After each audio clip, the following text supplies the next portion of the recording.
Line in the NFC North and potentially playing a big role in the race for the number one seed in the NFC. Chicago going to come in winners of 5 straight, including a win on Black Friday over the Eagles on the road. Green Bay will enter having won 3 straight, including 2 of them against division rivals Minnesota and Detroit. But the recent uptick in play for the Packers doesn't have Coach Matt LaFleur resting on his laurels. I just don't think you can ever be satisfied, and you just got to keep fighting. You got to put the work in. There's no substitute for the work, and thankfully I'm around a bunch of guys that embrace the challenges and embrace putting in the work. There's no shortcuts in this league, and you just got to keep fighting. Again, the Bears enter 9-3, Packers 8-3-1. This is the first matchup of the season between the two teams. The other one coming just 2 weeks later in Chicago. Kick on Sunday is set for 3:25. Turn to the Badgers. Their season done after falling at Minnesota on Saturday. Left them 4-8 on the year. Worst record for a Wisconsin team since 1990. Luke Fickell just 9-15 over the last 2 years, including 5-13 in Big Ten play. Rural Mutual Insurance, keeping Wisconsin strong. You may know Rural Mutual Insurance as the #1 farm insurer. But did you know they also offer competitive home, auto, business, and life insurance? They make it convenient to bundle your insurance while saving you time and money. Visit ruralmutual.com to learn more. Rural Mutual Insurance, keeping Wisconsin strong. Well, the Bucks looking for back-to-back wins for the first time in more than a month tonight as take on the Wizards in Washington. The Wizards come in just 2-16 on the year, and Wisconsin gearing up for Big Ten play as they get ready to face off against Northwestern on Wednesday night at the Kohl Center. They'll face Marquette coming up on Saturday. With this Wisconsin Sports Zone Network update, I'm Zach Heilprin. To come in here against a really quality opponent. I mean, they got great players, great coaches. I've got so much respect for what they've been able to accomplish the last few years. And you know it's going to be a battle every time you come in here. But I was really proud of our players. This was a playoff type atmosphere. And to be able to come in and win on the road is big for us. Be able to go out there on 4th down and execute and make some big-time plays. Really the difference in that game right there. So that's what it comes down to, is just going out there, executing, and those got-to-have-it plays. And we made plays tonight, everybody. This is where Wisconsin gathers to talk sports. Packers, Brewers, Badgers, Bucks. The Wisco Sports Show is on the air. Now, here's your host, Grant Bills. I know it was a couple days ago. It was last Thursday, but that's some sound post-game from Packers-Lions on Thanksgiving. I thought that was good a sound as any to begin the show tonight. We're going to talk plenty of Packers and recap and react to what happened over the weekend. A lot of great NFL games. We can certainly talk about what we saw with the Bears on Friday, the Vikings yesterday. We can talk about, the shape of the NFL moving forward into the final month or so. So it's not going to be like a typical Packers Monday. I do want to talk, and I want to give you my thoughts on Packers-Lions and what we learned in that game, maybe what we can take away from that game. But it's going to be a little bit different than the de facto Monday show, which is kind of just an extended post game where we take a lot of calls. I want to take your calls and I want to talk Packers, but probably not as detailed and in the weeds on the game as a normal green and gold Monday would be, as Bill likes to call it. So that's where we will begin. This is the Wisco Sports Show. I hope you had a great Thanksgiving. Thank you for being here. We'll get to Zach Heilprin coming up later this hour because I want to talk a little bit of Badgers, just a smidge, just a little. Their season's done now, and I think the Axe game is worth talking about. I also just want to talk for 5 minutes with Zach about this Lane Kiffin situation because I find it fascinating, and I have a little bit of a theory or a little bit of a take. Everybody's got a take on this Lane Kiffin thing, which is why I think it's great. A lot of people say, "Well, this is horrible for college football." Well, maybe. But if something is horrible for college football in a way that gets everybody talking about college football, is it then in turn good for college football? I don't know. Everybody's got a take on it. I would like to give Zach my take, and I would like to hear his take. We could talk about some Big Ten things, maybe kick around Ohio State, Indiana. We could talk about Ohio State, Michigan, just some college football things with Zach towards the end of this hour in the final segment. He'll be here about 4:48, 4:50, somewhere in there. And again, plenty of room for your phone calls, even though it probably will feel a little bit different than a typical green and gold Packers Monday. Your phone call, 608-321-1670. The live stream is up and running. That handy Wisco Sports Zone app is incredible. You can watch the show there and all the podcasts, and you can go back after the fact on that app too. If you miss it live, you can always go back and use that as a resource to watch and to listen to the podcast as well. A lot has been said about Jordan Love and Matt LaFleur since Thursday. If you consumed any content just combing through YouTube or whatever, like I do over the weekend. Like, all right, what did this show have to say about the game? What did this show? Because that's what we do when the Packers win. A lot of love for Jordan Love, a lot of love for Matt LaFleur. And I do want to talk about both of them individually tonight. I have a Jordan Love rant, or 10 minutes I'll give you on Jordan Love to probably start hour number 2 at 5 o'clock. But I want to start with a couple of thoughts on the Packers offense as a collective. Big picture, right? All inclusive. Because I think that's how they have succeeded and failed this season. I think they have had their best moments as a unit, and I think they've had their worst moments as a unit. I don't know that there's very many games you can point at this season and say they only performed well because of that player or that position group. And I don't think there's a lot of games where you can say, man, everybody played great except for that guy. You know what I mean? It's kind of been an all or nothing thing with this offense. Like, I don't think there have been many weeks where I'm like, man, Jordan Love's playing incredible, but the O-line blows and the wide receivers suck and the tight. Like, they've kind of failed or succeeded as a collective. I don't think it's ever just been Jordan Love or just been the wide receivers or just been Matt LaFleur, or just been the O-line. So that's kind of the lens through which I'm viewing this game. I thought that was their best offensive showing of the season, which I know is not some hot take. It was their highest point total of the season, if you exclude Dallas, which went to overtime. I think they might have scored 37 in regulation, but the Dallas game notwithstanding, that was their highest offensive output this season. So when I say it was their best offensive game of the year, not exactly earth-shattering. Maybe a better word is mature. That was the word that came to me Friday morning as I was sitting in my tree stand thinking about the game. I thought that was their most mature showing of the season on offense. And I think maturity has kind of been the issue. That's what's held them back in games that their offense really hasn't hummed. Mistakes, sloppiness, execution errors, mental errors. Those are not the marks of a mature offense. An offense that's grown up, an offense that's big boy, right? And on Thursday in Detroit, they needed to score. They needed to keep scoring. And at no point could they afford a bad turnover or a bad penalty or a bad mistake. And they scored. And they kept scoring. And they didn't have a bad turnover. And they didn't have a bad penalty. And they didn't have any bad mistakes. The bar was pretty high for the offense in that game. I know the defense got a couple early stops, certainly spotted them a lead, which is very important, which is what I talked about after the Vikings game. Although a couple of you, led by Vagabond John, wanted to crack wise and be like, oh, yeah, the team's better with a lead. Imagine that. Okay, well, you know what? Do you just want me to sit here and state the obvious for 2 hours every night? Can I not? Like, I'm trying to give you insight into these games. This team certainly is designed to play with a lead because that's their pass rush, right? That's you want to make the other team uncomfortable. Teams have had their way with the Packers, even teams like Carolina and the Giants. When the Packers have lost or struggled to put away opponents over which they were favored, it's been because the other team has been allowed to play the game on their terms. Hasn't been the case the last 2 weeks. So the defense did, especially early. Like, I think the defense got a couple crucial stops early, but for the majority of the second, the third, the fourth quarter, the defense was giving up drives. And the Lions were scoring. That's a good offense, even without Amon-Ra St. Brown. They forced a field goal here. I know they got the fourth down stop. That's a ball that Jamison Williams is probably going to catch most of the time, even though it wasn't a great throw. So the defense did a couple of nice things, but especially in the second half, you could feel it. The offense is going to have to keep scoring in order to secure the win. The offense had a lead, and they just needed to keep scoring. Again, they couldn't afford a 3-and-out. They couldn't afford a bad turnover. They couldn't afford a bad penalty. And in a lot of instances this year, this offense has always had a bad turnover or a bad penalty. They actually haven't had a ton of turnovers. The problem with Jordan Love, I think he's still on 3 interceptions. The problem is one was in the red zone. One was in the fourth quarter against Cleveland. And I don't remember the other one. It was just a deep bomb that I think he threw into double coverage. I think that might have been against Carolina.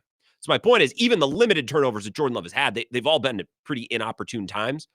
A bad throw in the fourth quarter from Jordan Love would have been backbreaking because of the way that game was developing. You could just feel it. You knew the offense was going to have to keep scoring. They were going to have to keep pouring it on to keep Detroit at arm's length because you just didn't feel great about the defense getting a stop. They got a couple stops early, and they got off the field on a fourth down. Again, Jamison Williams probably catches that most of the time. They forced a field goal, but that's about all you were going to get. Detroit was going to keep scoring. And in a lot of games this year, I don't think the Packers offense would have been up to that task because they had a mistake here that led to a punt. They had a dropped pass on third down that would have killed the drive. Jordan Love at the worst time with a game hanging in the balance in the fourth quarter with a lead. Cleveland is a perfect example. You have the lead. You just have to avoid the boneheaded mistake, and they made the boneheaded mistake. If that Packers offense had shown up against Cleveland or had shown up against Philly or had shown up, I think, to a lesser degree against Carolina, but it's true against Carolina too. They had that bad turnover, Savion Williams early with the fumble. If that offense, if Thursday's offense had shown up in some of these other games, they're a 1 or a 2 loss team right now. Because again, losses, you can't say, well, they'd be undefeated. It's just not how the sport works. But that offensive performance to me is what we've been waiting for. A complete wall-to-wall performance where you don't step on your appendage, and you don't have a backbreaking turnover at the worst time, and you don't have an awful drop on third down, although Christian Watson on that final drive had a third down conversion, would have ended the game, bounced off his hands. So that could have been, had Dontavian Wicks not turned around on fourth down and made the grab, just a brilliant catch with one shoe on, too, to boot. That was a mature offensive performance. And I think for the last 2 years, we've been pulling our hair out about penalties and drops and this off. They beat themselves. They shoot themselves in the foot. Really what we've been doing for the last season and a half, season and 2/3 now is waiting for this offense to mature. That's what we've been waiting for. We've been waiting for them to come of age, smooth out some of those young, dumb mistakes, those execution errors, those stupid penalties, those ill-timed turnovers. We've been waiting for them to cut those things out. And on Thursday, at least for one game, they did. Now, the hope is you can build on that. And I think against Chicago, you're going to have to play a pretty mature game. Chicago will try to turn you over. Can't play into that, right? Certainly against Denver. Denver looks beatable, but you can't help them out. You can't start throwing picks to Jahdae Barron or Pat Surtain or whoever. If that's the Packers offense that we can get the rest of the year, then we can contend here, folks. Like this is a team that can win multiple playoff games. Or it's an aberration, and they go back to the offense that we've seen for the last season and 2/3, which is young and dumb and riddled with mistakes and missteps at really bad, inopportune times. The Cleveland game, again, is the perfect example. Jordan Love, for the most part, in a horrible circumstance with that O-line and all those injuries, did enough to win, except for that one boneheaded pick at the worst time, cost you a game. Would have costed them the game on Thursday because the offense needed to keep scoring in Detroit. They needed to keep scoring, needed to avoid a bad turnover, needed to avoid that bad penalty, and they did. And hopefully that's a sign of this offense really taking a step and maturing, because that's mature football. Polished, smooth, executing at a high level. That's what we've been waiting for. We've seen it in stretches. We've seen it for a half. We've seen it for a quarter and a half, the Pittsburgh game. We had yet to really see it for 4 straight quarters. That's what we saw on Thursday in Detroit. And that gives me a lot of hope for maybe what this offense is capable of. I want to play you a cut here. This is Dalton Wasserman on the PFF show he does with Trevor Sikkema, describing Jordan Love's day. I think everything he says here about Jordan Love can be extrapolated out to just talk about the offense as a whole. Jordan Love was really great, but Dontavian Wicks was awesome, and Christian Watson was great, and Romeo Doubs, like all of these skill position players at different times stepped up to make a play for Jordan Love. So this commentary here from the PFF show, Dalton Wasserman, again, who's been on Bill's show a bunch over the last 2 years or so, talking about Jordan Love. But I want you to listen to this and also think of it for the whole offense, because I think all of this commentary is true, not just for Love, but everyone on that side of the Jordan ball. Love putting it all to end zone there, and then Jordan Love putting it all together. This to me was one of, if not the signature game, one of the 2 or 3 signature games of Jordan Love's career.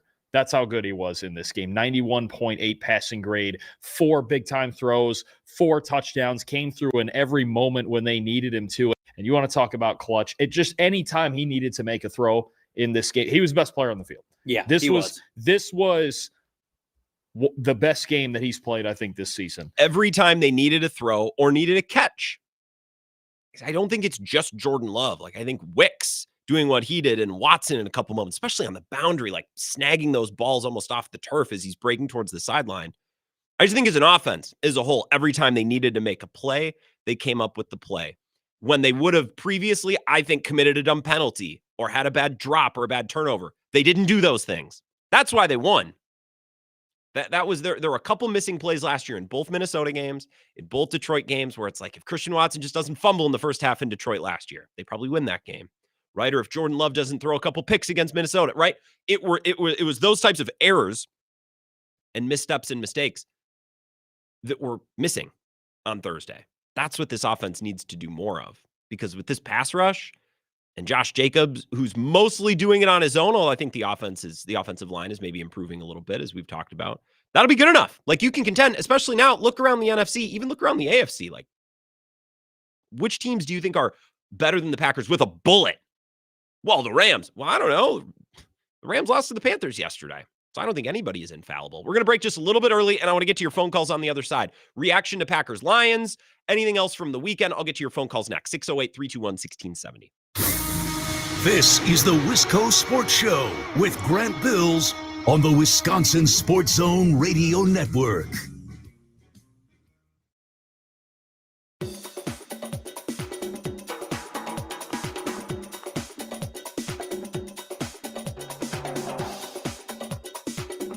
The Wisco Sports Show will resume in 3 minutes.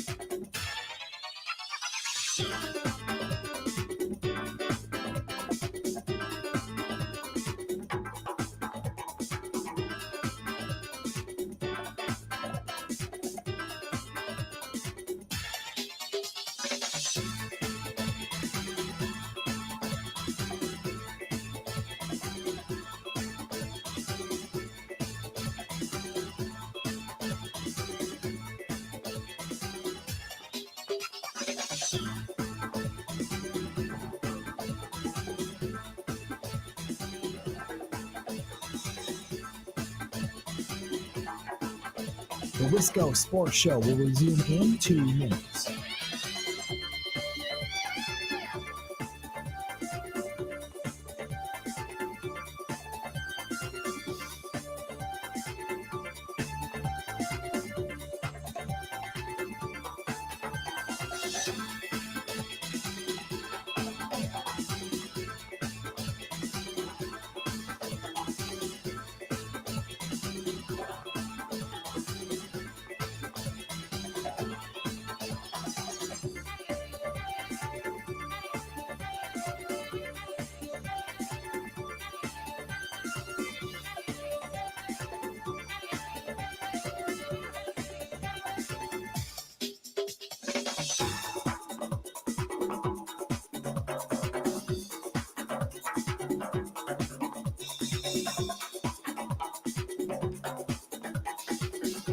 The Wisco Sports Show will resume in 1 minute.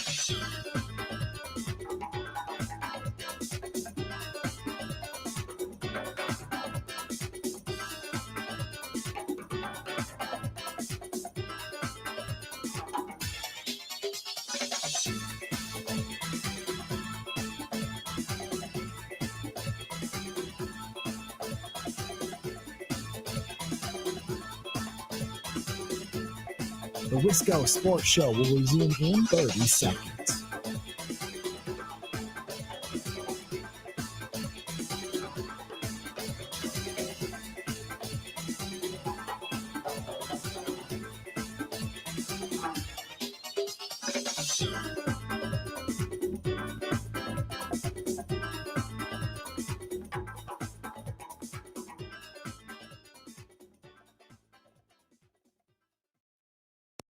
We've all seen the type of season it's been for him in regards to battling through. He's been injured quite a bit. It's been in and out of the lineup, but he made critical plays all game. I mean, the touchdown on 4th down, obviously the 4th down conversion there at the end, just really proud of him and just his mental toughness to stay with it, because he's a hell of a player. He's a tough guy to cover, and he came up big for us today.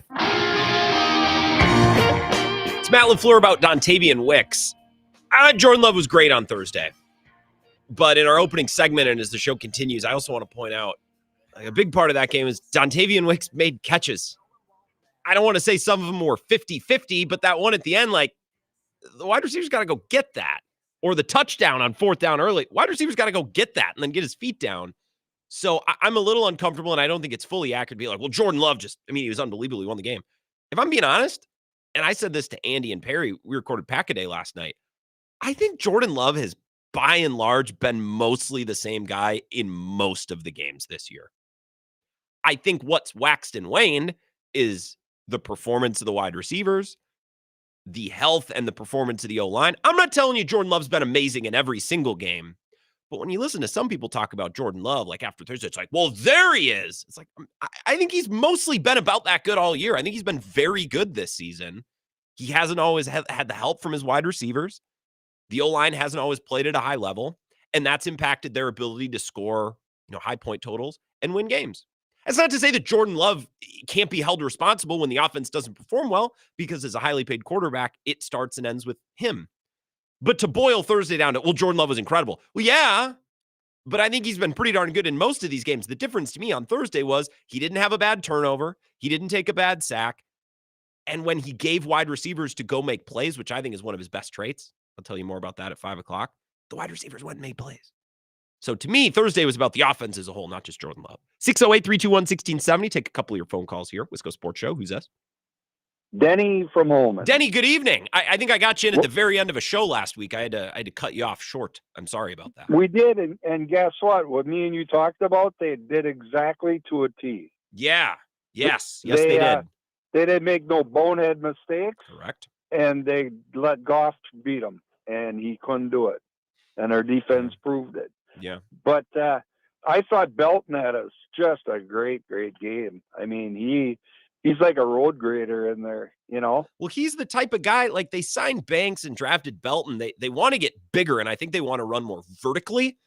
And it hasn't really worked all that well. We've talked about that. It's kind of a nerdy old line thing. It doesn't make for the best radio. I think just having a right guard that doesn't whiff every couple of plays.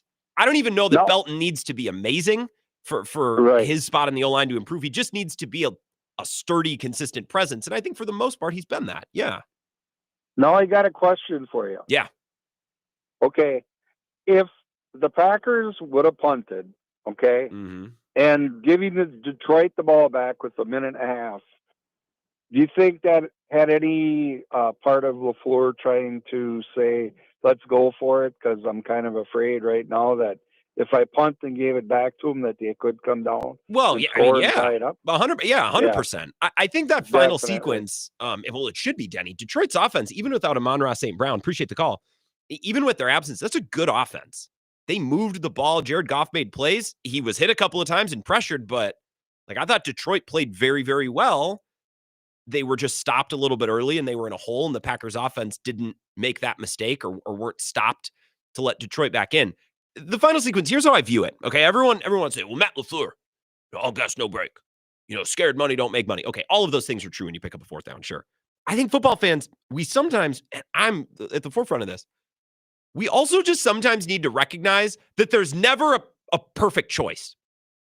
Sometimes there's not a perfect choice. Sometimes there is. You know what I mean? Like 4th and 1 on the 32, go for it. That's probably a spot where you go for it, depending on time and score, of course. But sometimes, and I think that final play call in the 4th quarter is a good example, sometimes there's not a perfect decision. So they went for it. What was the down and distance again? Let's see here. 16-yard pass. There's a minute 55 left. It was 4th and 3 at Detroit's 45. So what? That would have been like a 60-yard field goal. There's no perfect choice there. You're kicking a field goal that's way too long. You're punting the ball back and giving them probably about a minute 45, and that's assuming you down it in the 10. But what if you kick a touchback? Then you're only backing them up 25 yards. Like, that's not a great choice. And going for it is obviously terrifying, because if you don't get it, you give them the ball pert near at midfield. There's no great choice there.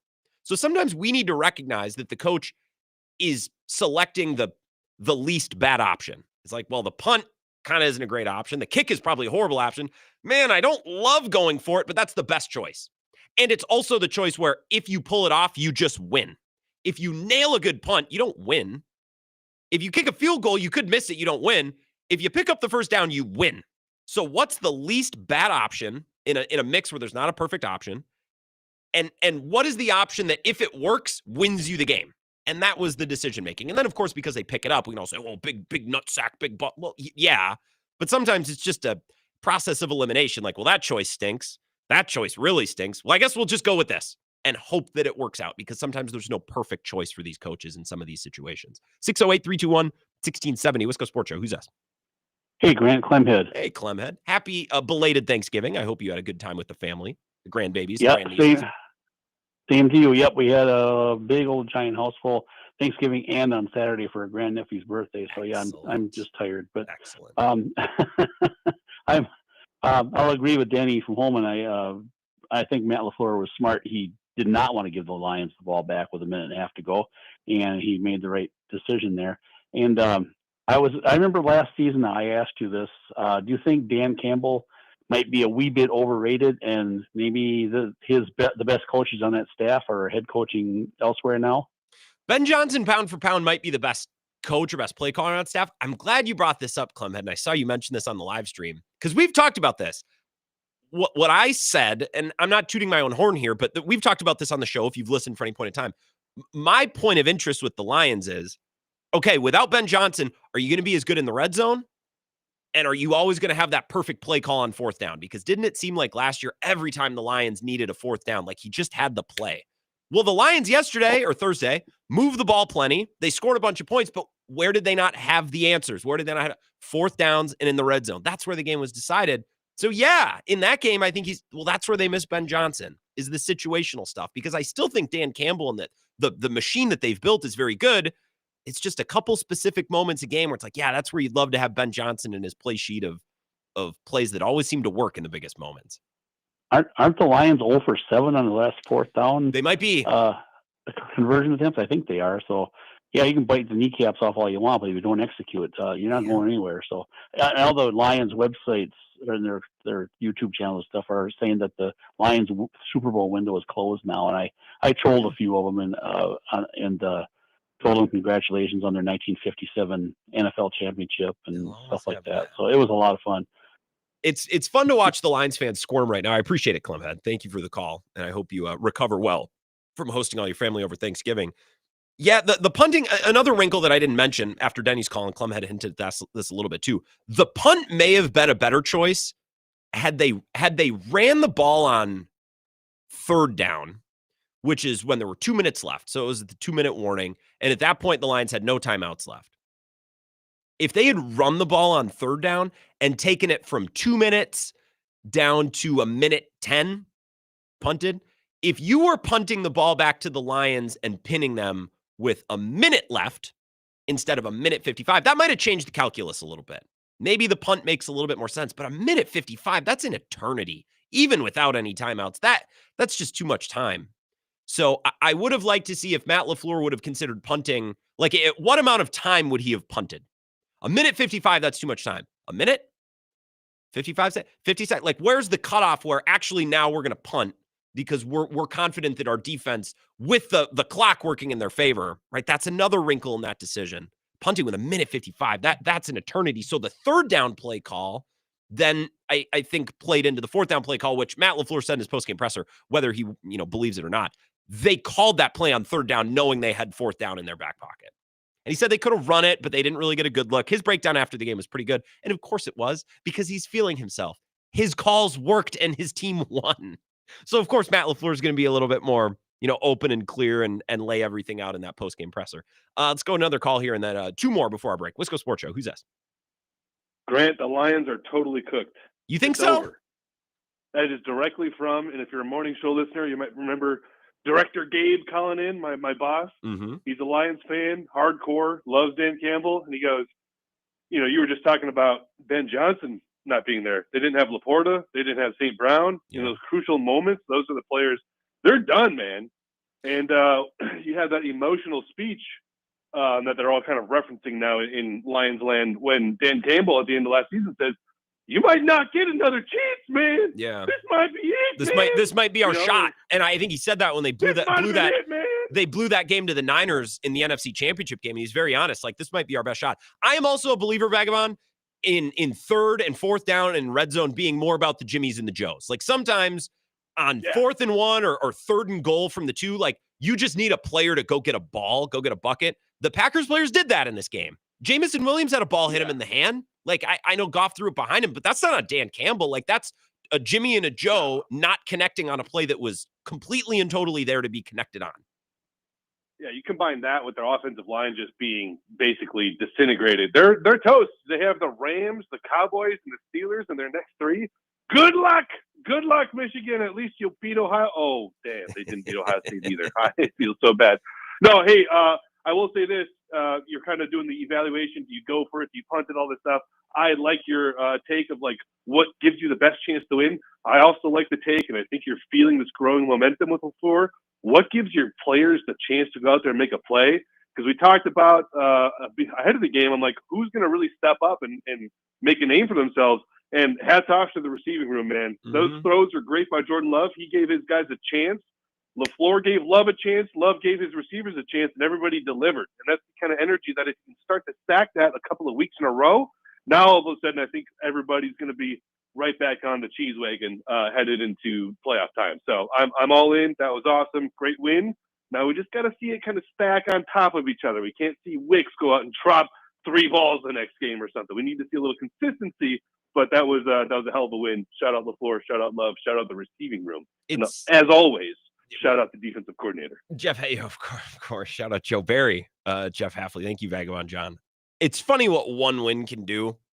You know, if I just look back at the Packers schedule here, because I remember, you know, what we talk about on the show, and I think I get a good general sense between Bill's show and this show of what fans are saying, at least the fans that call and text in.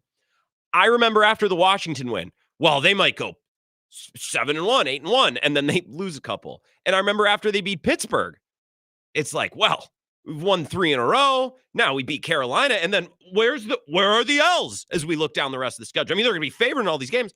And then they lose to Carolina and Philly. It's like, well, where are the wins? You know what I mean? We're looking at the rest of the schedule. Why, Minnesota, Detroit, they're not going to win those games. And then you win on Thanksgiving at Detroit, and you look at the rest of the schedule. Oh, well, it's all right there. Now they can snip, snap. But that's what a big win on national TV will do. You know, Matt LaFleur's got cojones. It's the first time anyone said that about him all year, nationally or locally. One nationally televised game. It's hilarious what it can do, and I love it. That's how sports media should work.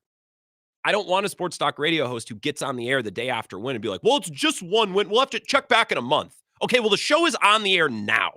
You know what I mean? Like we're talking about the team now. So don't tell me, well, we'll give it a month and we'll see. No, like we're going to react now, but we've gone back and forth on this team so many times.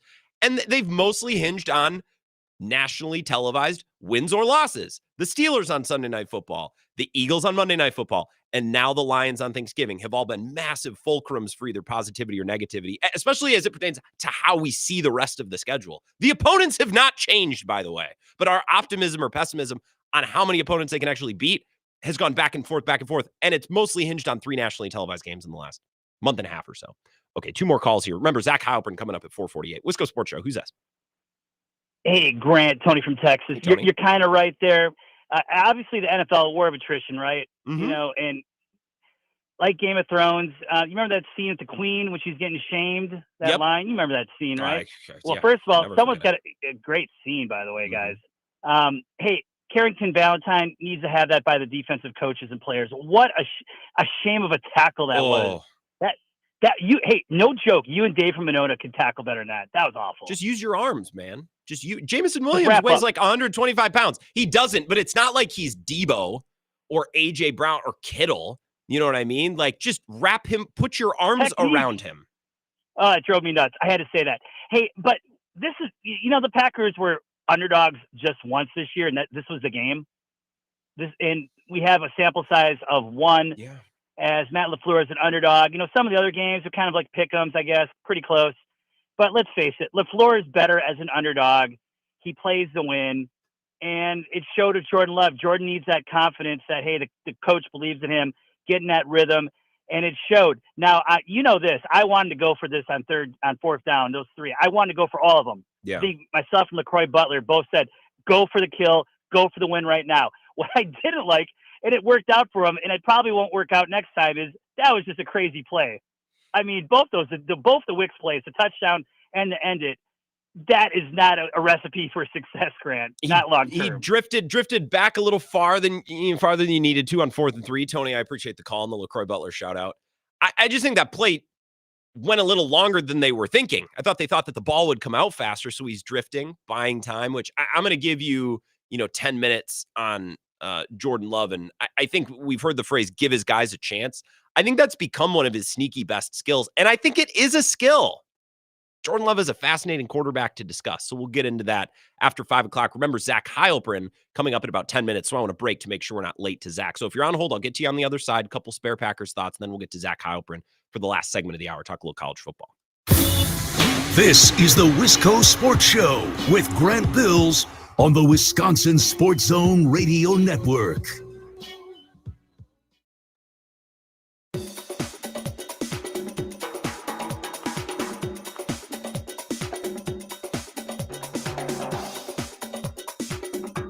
The Wisco Sports Show will resume in 5 minutes.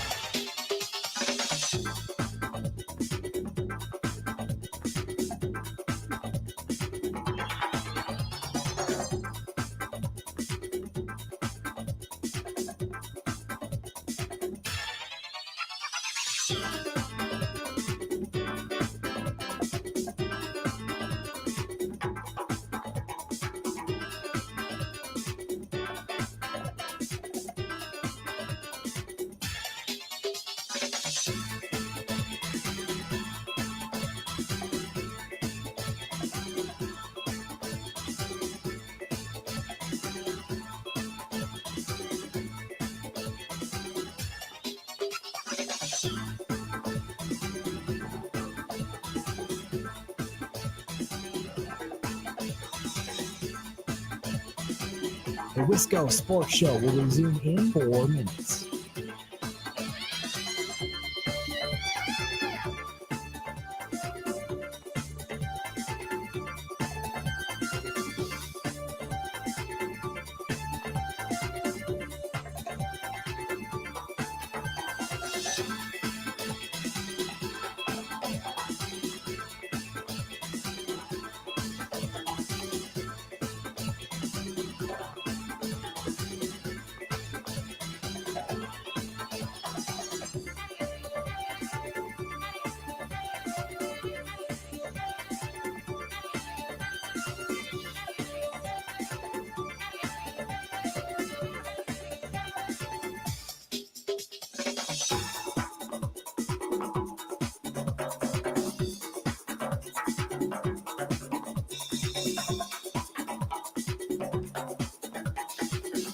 The Wisco Sports Show will resume in 3 minutes.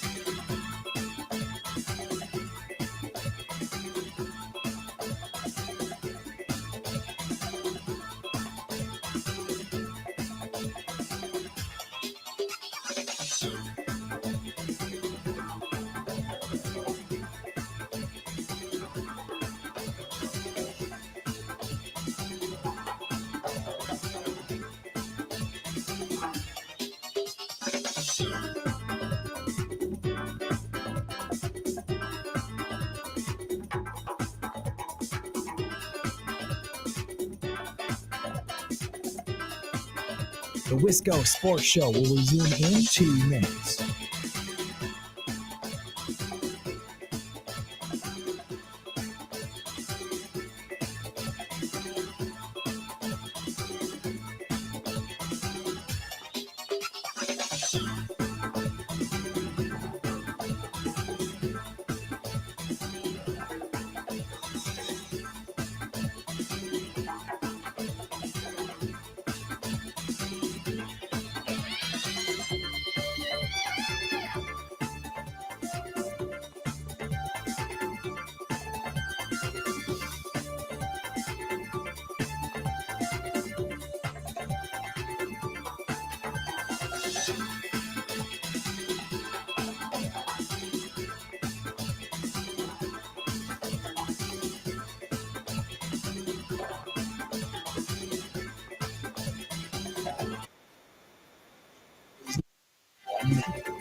The Wisco Sports Show will resume in 30 seconds.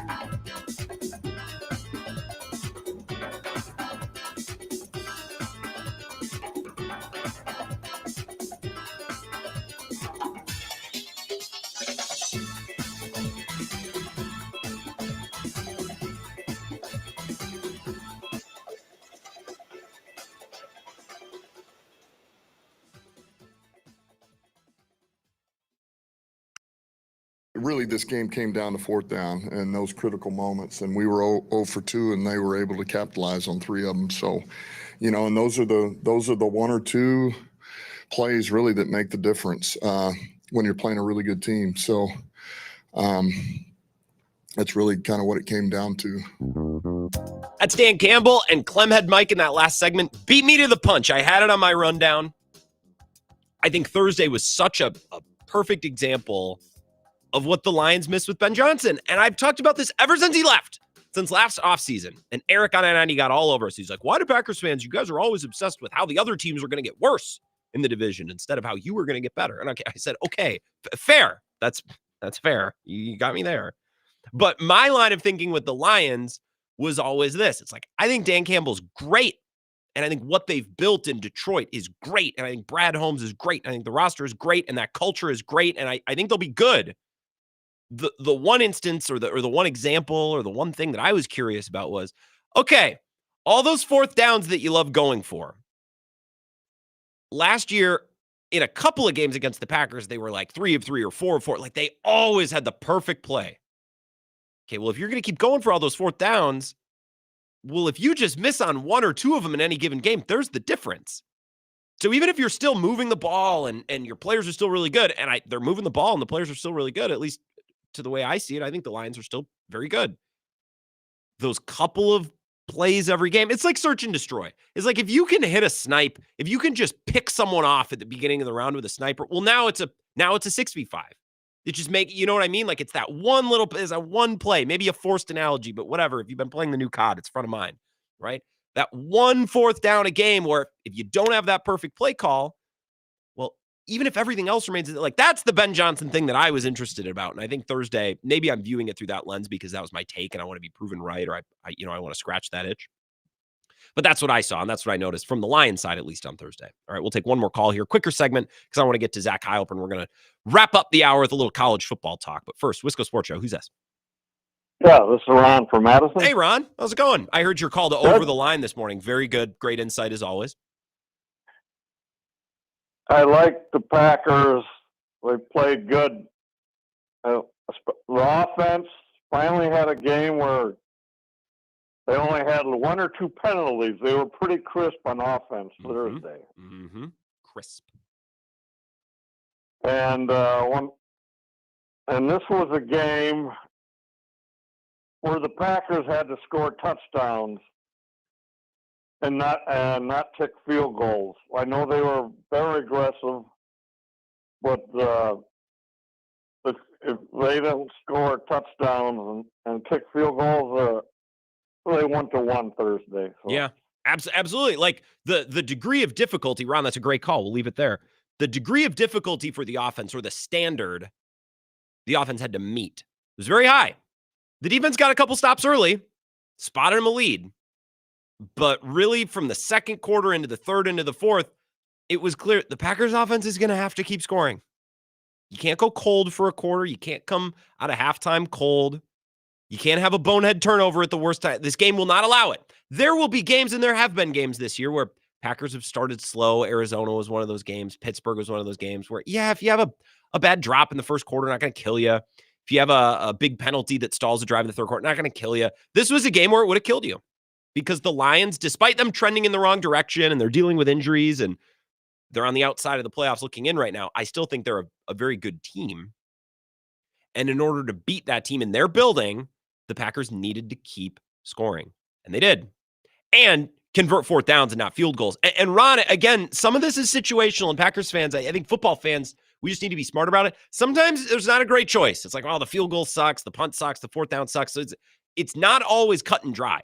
People like Peter Bukowski, who I love, will tell you that you should go for it. You should go. And I'm misquoting Peter. He wouldn't tell you this, but a lot of people would say, well, you should always go for it. You should always be aggressive. Well, sometimes there's not a great, like it's 4th and 8 and you're on the 49-yard line and a punt kind of stinks and a field goal kind of stinks and a fourth down kind of stinks because 4th and 8 is that's a meaty convert. So you just kind of do the thing that sucks least. But the Packers in this game, and I don't want to waste time looking for all of them because Zach's going to join us coming up. But it felt like all of the fourth downs were manageable. They had a lot of good opportunities for 4th and 2, 4th and 3. Well, if some of those opportunities are 4th and 8, well, now they're kicking more field goals. And I don't think it's because Matt LaFleur is a coward. It's just because that's the shape that the game took as it progressed. You know what I mean? Zach Heilprin going to join us next. I want to talk about the Axe game. And I want to talk about this Lane Kiffin business, as Eric on 990 would call it, because I find it fascinating. And I find Zach fascinating. And I want to hear him talk about it. So we're going to do that next to wrap up the hour. This is the Wisco Sports Show with Grant Bills on the Wisconsin Sports Zone Radio Network.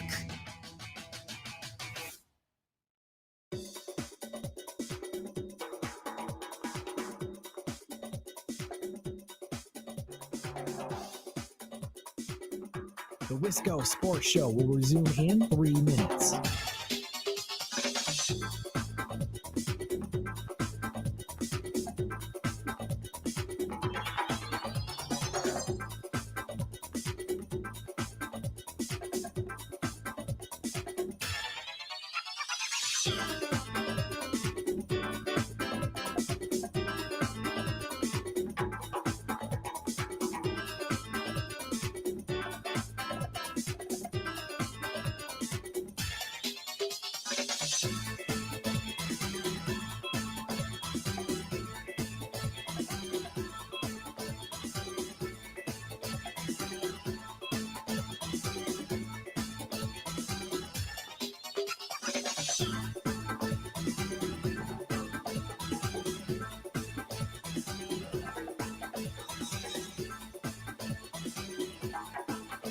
The Wisco Sports Show will resume in 2 minutes.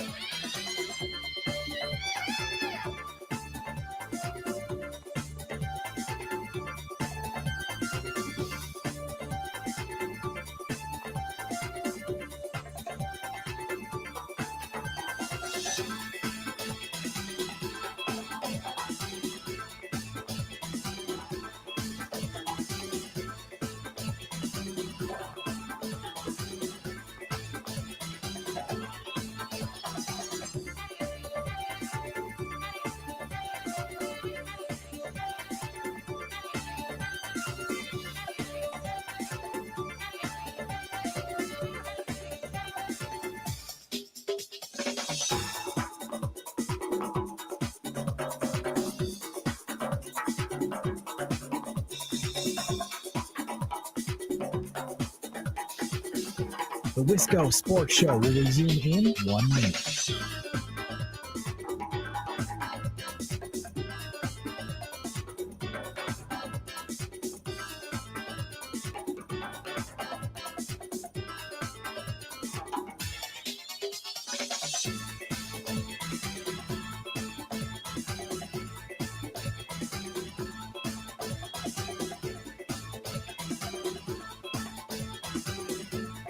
The Wisco Sports Show will resume in 30 seconds.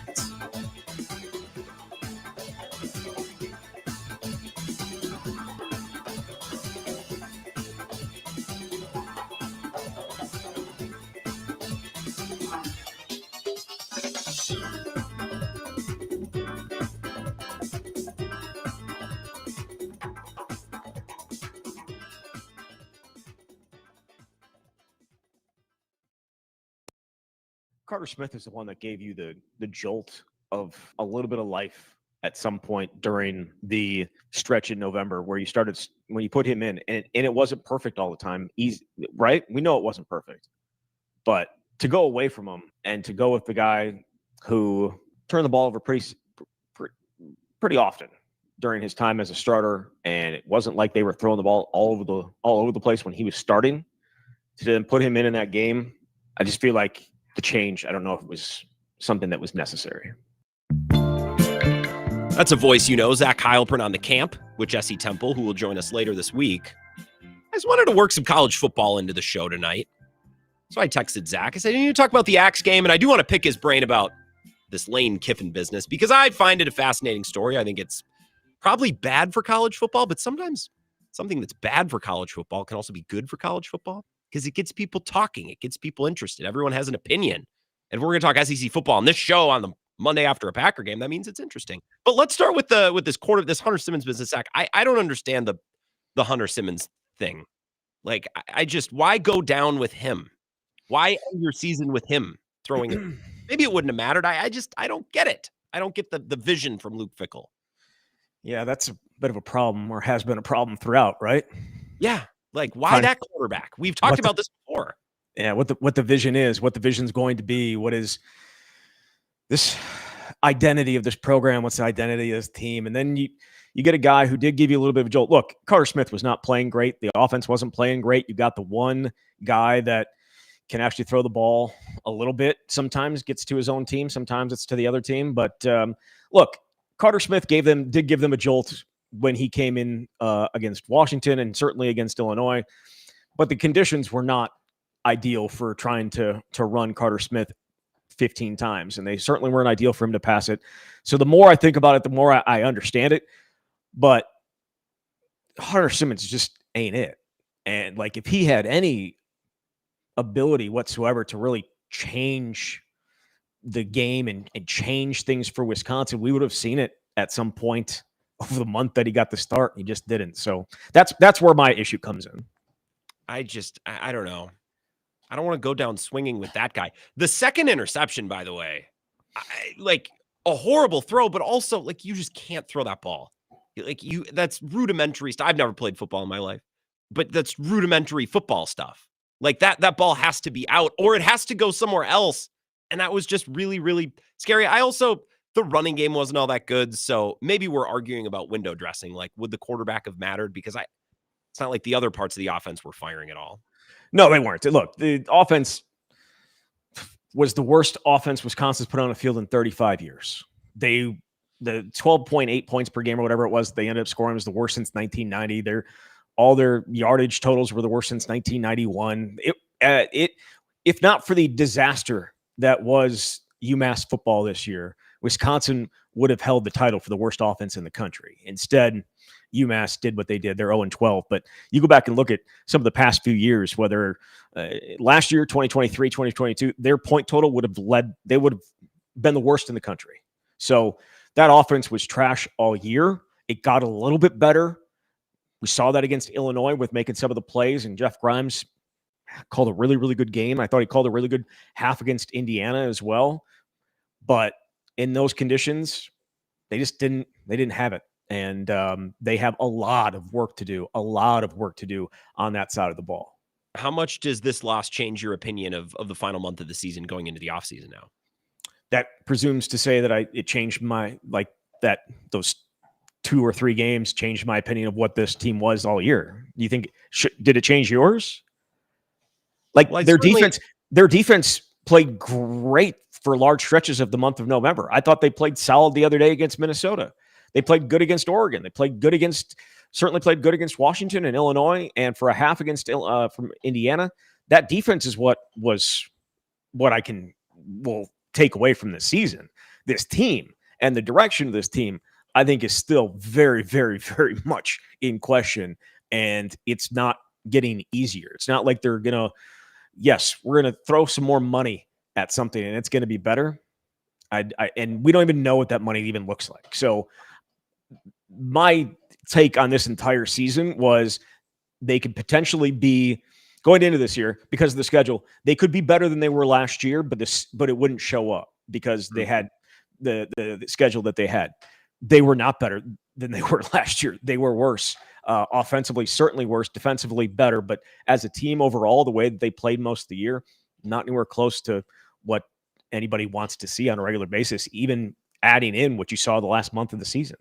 I'm not a believer in offseason momentum. The rosters change over too much. The offseason's too long. I'm a believer in having the axe back. That would have been nice. Yes, of course. Anytime that I'm not that guy you don't believe in that, but I'm just anytime that guy does not have the axe and he's not parading it around the state of Minnesota for an entire offseason, yeah, that's great. But it would not change what this season was. It certainly would have given them some momentum. But Grant, they have 31 seniors. They have about 10, 15, maybe more guys that are going to leave via the portal. There's going to be 40 or 50 new guys on this team next year. It doesn't matter. It would have felt good for fans. And I will say, like, when people are writing their tickets and re-upping their tickets, I should say writing the check for their tickets and re-upping and making a decision whether you want to re-up them or not, that win probably would have helped. But, the team itself, the momentum is not there. The momentum is in the young players and building with those young players. It would have felt good for the fans. The fans are my boss. I work for the fans, as Mike Clemens said. So I guess that's my concern. Zach Heilprin joining us. What do you think of the Lane Kiffin situation? My take, I just think his aura is gone now. Like, he was exciting. He was good. But now you do this. You cuck yourself out of coaching a playoff team. Now no one likes him. And I think he just starts at LSU like, well, if it doesn't work, you're a loser and you stay. Same with Brian Kelly. You know what I mean? Like, I don't know. Lane fits that much better than Brian Kelly did. Okay. Like, Lane, that's who Lane's always been this guy. I don't know. Maybe you're just I know you're stop. He's a mercenary. He's a hired gun. He's always bounced around. That's who he is. I understand he got left he got left at an airport when he got fired by USC. He got he lasted 1 year in Tennessee. He has gone through a lot. This is who he's always been. And people, I feel like, are just getting maybe a little bit of a more in your face idea of who he's been. It makes sense. And also, I think a lot of people would do it. I think a lot of people know that LSU is a better job and has a lot more resources for you potentially to win a national championship than Ole Miss does. Now, that said, he's going from a playoff team now to a team that potentially could go to a playoff, right? Like, he's going away from a team that is going to play in the playoff versus a team that is not. And he just believes the long-term of it is better. And I totally agree. This is not a money thing for him in terms of like his own money. Like, it's not. He would have gotten paid almost the exact same at Ole Miss as he would at LSU. It's the money and the resources that they can put into players. And LSU is a blue blood and Ole Miss is not. Can you imagine for a moment if Lane Kiffin was from Oxford and his dad maybe coached there and went to school there and just like it was a part of, can you imagine how much worse this would be? Going to a rival, no doubt. And not even an arch rival. Rival. It's a rival, but it's not like, I guess imagine if it was worse if you went from Bama to Auburn. Can you imagine? Could you imagine going from Bama to LSU or from LSU to Bama? Obviously, there was a stop in between in Miami for Nick Saban, but he coached and won national championships at both places, became the greatest coach that's ever lived in college football at Alabama, and LSU had to watch that. And now Nick Saban, and now Nick Saban apparently is the one that was like, you need to take this job. I understand it's part of the fun of the sport. The weird thing is we got about 40 seconds. Going from a team that's in the playoff to take a job to try to get a team to the playoff. I know it's a better program, but it's that thing where I'm like, I don't know if that's right. I think he's reached, I think he's reached a ceiling in Oxford. Like that is the ceiling. We don't know what his ceiling. We have yet to see how far they're going to go. 11-1. No, I'm saying like that is like 11-1. They lost. They beat Tennessee. They lost to Georgia. Like, they're not playing in the SEC championship game. It's Alabama and it's Georgia. That's what I'm saying. Like that. He has never won anything. If you want to be fair, truly never won anything like as a head coach. That's fair. But we'll see. Well, I appreciate the time, Zach. Thank you. I will see you later this week. Yeah, absolutely. Can't wait to see you, Grant. Sorry, we took it right up to the buzzer. I got to cut you off. No pleasantries. Sorry, Zach. Have a good night. Yeah, I'll kick him out of here. It's just, can you imagine if Lane Kiffin was from Oxford and his dad coached there and there's pictures of him little, he's on the field and then he leaves in the middle of the night? It'd just be something else, right? What a story. Hour 2 next. Don't go anywhere.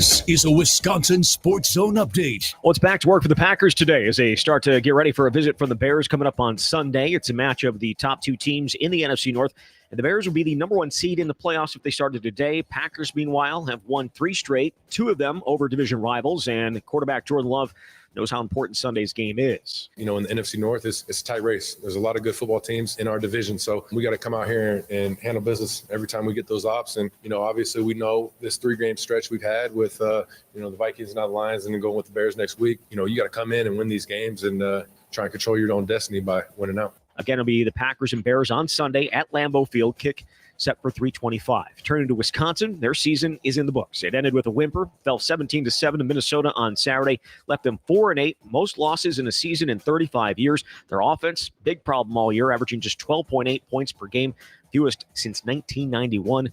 Luke Fickell heads into the offseason with a record of 17-21 with the Badgers, just 10-17 in Big Ten play. Rural Mutual Insurance, keeping Wisconsin strong. You may know Rural Mutual Insurance as the #1 farm insurer, but did you know they also offer competitive home, auto, business, and life insurance? They make it convenient to bundle your insurance while saving you time and money. Visit ruralmutual.com to learn more. Rural Mutual Insurance, keeping Wisconsin strong. Well, after snapping a 7-game losing streak on Saturday against Brooklyn, the Bucks back in action tonight against the Wizards out in Washington. Tip there is at 6. And Wisconsin back from a long road trip that saw them go 1-2, now getting ready to open Big Ten play on Wednesday night against Northwestern at the Kohl Center. With this Wisconsin Sports Zone Network update, I'm Zach Heilprin. To come in here against a really quality opponent. I mean, they got great players, great coaches. I've got so much respect for what they've been able to accomplish the last few years. And you know it's going to be a battle every time you come in here, but I was really proud of our players. This was a playoff type atmosphere, and to be able to come in and win on the road is big for us. You have to go out there on 4th down and execute and make some big time plays. Really the difference in that game right there. So that's what it comes down to, is just going out there, executing. And those got to have the plays, and we made plays tonight, everybody. This is where Wisconsin gathers to talk sports. Packers, Brewers, Badgers, Bucks. The Wisco Sports Show is on the air. Now, here's your host, Grant Bills. Hour number 2, appreciative of Zach Heilprin. Just appreciate the heck out of that guy for BSing a little bit about college football. I love this Lane Kiffin story. I have no dog in the fight. I'm far from a college football hardo. But I'm a fan of sports talk radio and all of the other platforms that have stemmed from sports talk radio, like podcasting, television shows. And I just want to hear, what does Coward have to say about this? What is our guy who we all love, John Middlecoff, who's been on the show? I always like his podcast. I guess I don't really care about Greenberg or Stephen A. Smith. But what is, what are the big talking heads of the day have to say about this? I find it to be an intriguing topic, even though I have no dog in the fight. I mean, I don't think I watched a single Ole Miss game. I did watch some of the Egg Bowl, actually. Son of a gun. I did the other day. I threw on the Egg Bowl before realizing that Nebraska-Iowa was on. So I switched it over. A couple of thoughts on Jordan Love to begin this hour. The phone lines are wide open. If you would like to join, now would be a great time. 5 or 6 minutes, I'll get to your calls here. Jordan Love is such a fascinating point of discussion. I said in hour number 1, and I said this to Andy on Pack-A-Day last night, too, and he didn't completely and totally shut me down, so I don't think this is an unreasonable take. I think Jordan Love has mostly been the same guy in just about every game this year. I don't think his performances have gone up and down and up and down. I don't think Thursday was some massive breakout moment for him. That's mostly the player I've seen through long stretches this year. Now, there have been games where he hasn't been quite that good. And there have been games where the wide receivers don't catch the ball. There have been games like Cleveland where the offensive line just melts down. And there have been games, the Giants, the Panthers, where opportunities are just really limited. You only get 6 possessions, and one might be a 2-minute at the end of the half, and another might be a kneel down, so the offensive output just isn't going to be gaudy. There's also lots of games this year where Jordan Love hasn't thrown for touchdowns because Josh Jacobs has been running him in. Paul Charchian mentioned that on Bill's show a week or 2 ago. He's like, Jordan Love, at some point, don't we need to see the touchdowns? And I'm sitting there like, I don't really care. I don't care if he throws for 0 touchdowns all year. If he moves the offense to the 1-yard line and Josh Jacobs punches in, I don't care. Fantasy football, you should obviously care, and that's Charch's, main angle. He's a great football analyst, I think. I like listening to him talk about football too, but from a fantasy perspective, he hasn't that many touchdowns. Okay. But again, I think what we saw on Thursday, I by and large have seen in most games this year. Jordan Love is a difficult quarterback to talk about. And that's why I think talking points and reactions to games that are good or bad and go a little sideways, you got to consider Jordan Love is probably one of the more interesting quarterbacks to come into the NFL and to play in the NFL. He's more interesting to us. He plays for our team. But consider nationally, like if you were Dan Patrick or you were Cowherd or you were Stephen A. Smith or one of these big talking heads that covers the stories of the day, stories of the week, or stories of the season, Jordan Love is pretty interesting. He was drafted to replace Aaron Rodgers, who was drafted to replace Brett Favre. And Jordan Love, even before he was drafted, was talked about as an idea when people would say things like, well, the Packers went Favre to Rodgers. No way they do it again. Like, people were talking about the idea of Jordan Love and how he wouldn't be good because math. You don't go from one great quarterback to another ever. You're certainly not going to go from great quarterback to great quarterback to great quarterback. So before Jordan Love even existed, he was discussed as a concept. You know what I mean? And he's drafted and sits for 3 years, causes a little bit of a firestorm with Rodgers. He gives that press conference, although I don't think it was entirely related to Jordan Love. Those dots are easy to connect. It was probably talked about that way. I think Aaron Rodgers was mostly a good soldier those last couple of years or a couple moments. But so he's sitting. He's this mystery man behind the scenes. We don't know if he's any good. We don't know if he's ever going to play. We don't know. We don't know when Rodgers is going to exit the organization. We don't know. So he's talked about, and there's mystery and there's brooding, and it's behind the scenes. Then he takes over. They look really bad the first half of the year, and then he goes on a tear of all tears in the second half, almost puts his team in the NFC Championship game, and we go into the offseason like, is this just going to be the best quarterback in football? Because he showed that, he can play that well. And then last year he was banged up a little bit. He throws interceptions, and the perception or the idea is that he's reckless and he throws the ball all over the place. He's got 3 interceptions this year. He hasn't really put the ball in harm's way. Now, those 3 interceptions were 3 of the worst interceptions you'll ever see, which, again, is interesting, and it's hard to rectify, and it's hard to talk about that and put that into a framework or a conversation that makes sense. I also think the most interesting thing about Jordan Love, and this is a little bit more nerdy football-y, this isn't, well, he's the man to follow in Rodgers' footsteps. There's the human interest stories, but if we're talking about football, I think the most interesting thing about Jordan Love, and Stephen Ruiz has written about this at The Ringer, including, I think, as recently as the beginning of this year. Jordan Love is masterful at navigating the pocket, buying time, drifting to wait for a guy to open up, avoiding pressure, avoiding sacks. He's excellent at that. He's also one of the worst running quarterbacks I've ever seen. Those two things should not go together. Typically, quarterbacks that are excellent at navigating the pocket and avoiding pressure and buying time, those are also the guys that can tuck it and run and get big yardage. Lamar, Josh Allen, Patrick Mahomes, and we've seen him do that a lot this year. Caleb Williams even. All those guys are very sack avoidant. They're great at navigating and mitigating pressure. Jordan Love is great at all that stuff. But then he tucks it to run, and he looks like the least athletic person I've ever seen on a football field. How does that? That doesn't make sense. Those two traits should not coexist in one quarterback, and yet makes him a very interesting, difficult player to talk about. I also, over the last couple of weeks, have seen, it's mostly come from rival fan bases. So I see these tweets from Vikings or Lions or Bears people, or just, people around football like, man, Jordan Love throws up a lot of prayers, prayer balls. You hear that. And this goes back to Pittsburgh when he threw up a couple to Tucker Kraft, or that throw to Savion Williams in the Giants game. I mean, it was a prayer. He throws up these prayers. I actually think that these prayer balls are a really big part of Jordan Love's game. If you ask me, what's he good at? What does he bring to the table that other quarterbacks might not? I would tell you sack avoidance and pressure navigation. He's really good at that stuff. Off-platform throws, that type of stuff. I also think something that we've really seen this year in some big moments, something he's really good at, he's outstanding at just putting up a ball that gives his guy a chance.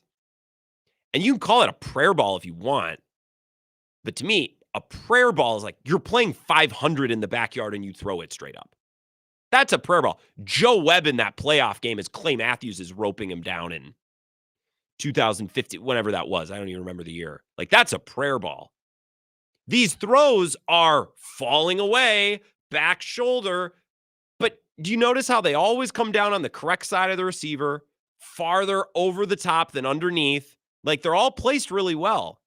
I think it's a skill. Jordan Love, come hell or high water, if there's a guy in his lap, if the pocket is closing in, he's going to keep the play alive long enough and put up passes that are going to give his guy a chance. And Tucker Kraft was pretty good at those. And Christian Watson, I think, is better at those than most people give him credit for. Dontavian Wicks, a couple of those. Like the final play of the game, he's drifting back foot, and he just flicks it. And yeah, I think the catch was more impressive than the throw, although I think the throw was really impressive. But he put it up and away for his athletic wide receiver to go get it. That's not a prayer ball. It's a ball that gives a guy a chance, and the guy needs to take that chance and go make the play. But I think there's a real skill in delivering a pass that gives your guy a chance. And I think that is a skill. And I think referring to those as prayer balls, I don't think it's accurate. Here's Aiden Hutchinson after the game. He's talking to me about exactly this. Jordan Love drifting backwards and buying time to make these throws. Yeah, Jordan does a good job of really drifts in the pocket a little bit back and kind of just throws it off his back foot. And he's really accurate when he does that, but that gives him a lot of time being so far back, and I know me and Aline were there, but it's just like, it was tough. It was tough. It was definitely, it is what it was. It's probably he drifts more than anybody. Just getting a lot of depth. He likes to just see everything in front of him. And he's got the arm talent for it. He can just sit back there and get real deep. But yeah. I think Aiden Hutchinson's talking about, like, he's drifting back. Hutchinson and Aleem McNeil were in his face, and he's just buying enough time, flicks it, and he gives a guy a chance to go get it. It's not a prayer ball. It's not a prayer. A prayer ball is you're playing 500 and you throw it straight up into the air. That's not what these throws are. And I think even the touchdown to Wicks, and I saw Bukowski share something. I'll get to your calls here in less than 60 seconds. Who was it? It was a good quote. I think from Brian Branch. God, I bookmark way too many things. Brian Branch on the 4th and 2 touchdown to Wicks said, when I look back for the ball, instead of looking up, I look back at the quarterback, and I didn't see the trajectory of the ball. I was in perfect position. It's not something the receiver did. It's my doing. That's all. I just got to be better, which is a little salty. Like, the receiver didn't do anything. It was all me. Classic. But that's why a prayer ball to me, or 50-50 ball, the wide receiver is the player that goes and gets the ball. That's their skill set. So if you put up a ball up and away to Dontavian Wicks on 4th down, like, chances are he's the guy who's going to go get it. That's how he's wired. That's the type of player he is. The corner is not that guy. They're not wired that same way. I think it's a skill. Calling him prayer balls, I think, is it's inaccurate. I also think it's unfair to a real skill Jordan Love that I think he has. It's important. It's helped them win games this year in big spots and big moments in some of these games. All right, to your phone calls. Thank you for waiting. 608-321-1670. Wisco Sports Show. Who's that? Hi, John. This is Greg from BFE. Hey, Greg. This isn't. I was going to talk about Lane Kiffin, but that's okay. Jordan, that's not sustainable. Like, I don't think that's not a sustainable way to quarterback. Well, it's not every play. Yeah, well, I mean, you're going to live and die by a 50-50 ball. Prayer ball. I mean, I don't think that was the last 10 minutes. I don't think they're 50-50 balls. These balls are up and away or on the back shoulder. A 50-50 ball is you're throwing it straight. You're throwing it straight up in the air and saying, "Good luck, everyone." Like, that's not what this is. Well, it's not in triple coverage. When you see a double coverage, what he does, you don't think so? Okay, that's fine. I don't think the Wicks was not into. It was one-on-one at the end of the game, or the Wicks in the end zone was between two defenders. It was a perfect hole shot. It's good one week, bad the next. When have the interceptions haven't happened on plays like these? Okay. I'm going to take a receipt on that, Grant. Okay. Sure. Lane Kiffin. Yes. How is this? I mean, I've lost interest in college sports. Like, you sit up there, and I think it comes down to the person, like how your beliefs, and how you feel about that. A coach, like, he preaches. How many years have you been there? Like 3 or 4. Yeah. He says he preaches all this stuff, And it goes for all coaches. I mean, look at us. We're Bielema, Anderson, preach all the stuff, and then they're gone. Like, how is this good for college sports? How is this good for optics? Like, and let's not pretend that if Luke Fickell has any amount of success, like, we're going to go through all this dog crap, and then he's gone. Hopefully. Yeah. Like, yeah, I know. You know what I'm saying? Like, how is it good for sports? Like, I've lost interest. Like, you said, it comes down to, like, what you believe in. Like, is it, like, he's not, it's all crap. They're going to preach all this stuff, teamwork, whatever, all this, the tchotchke stuff.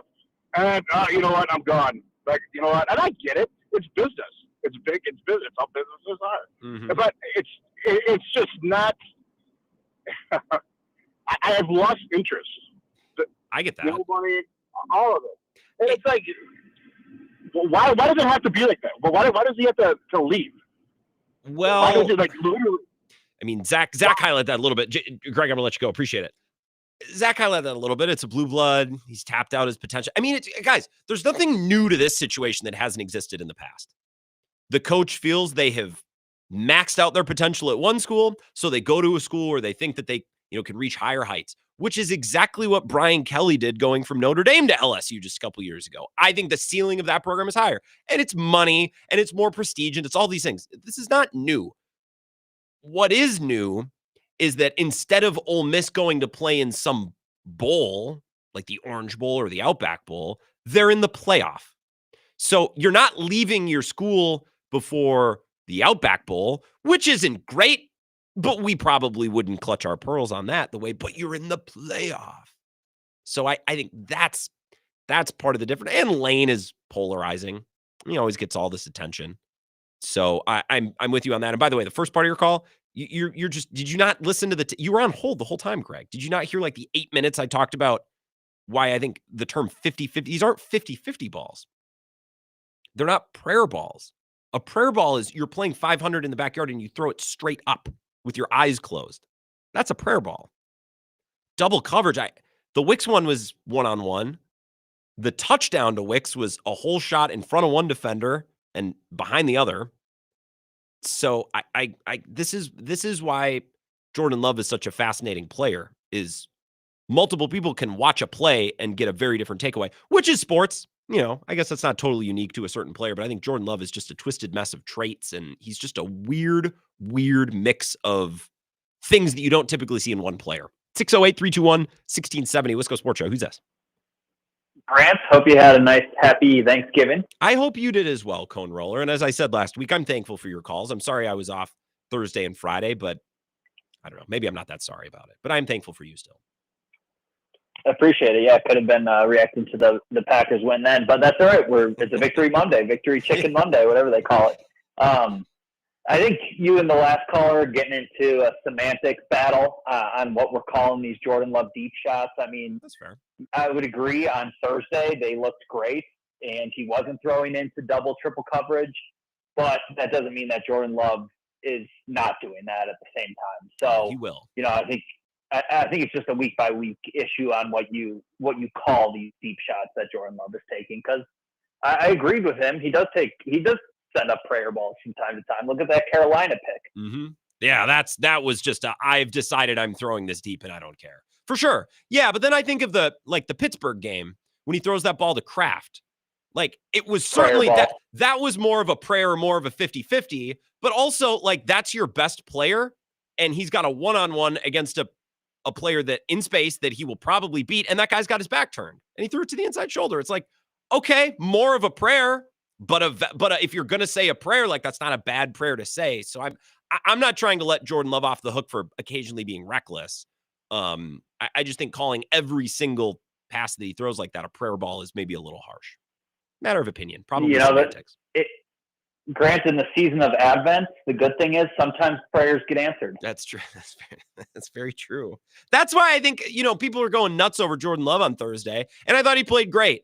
But I feel like Jordan Love has played a bunch of games like that this year, but Dontavian Wicks didn't go catch all those balls, and Christian Watson, didn't catch that.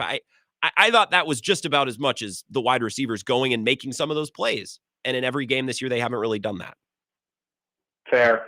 With MVP, hope he got an extra turkey leg, an extra serving of mashed potatoes, whatever he fancies. Switching notes, is it time to have a serious conversation about this Badger basketball team, or do we need to get into Big Ten play to make our judgment? I think we probably needed to get into Big Ten play. It is scary that their backcourt can look that good and they still lose handedly. That worries me.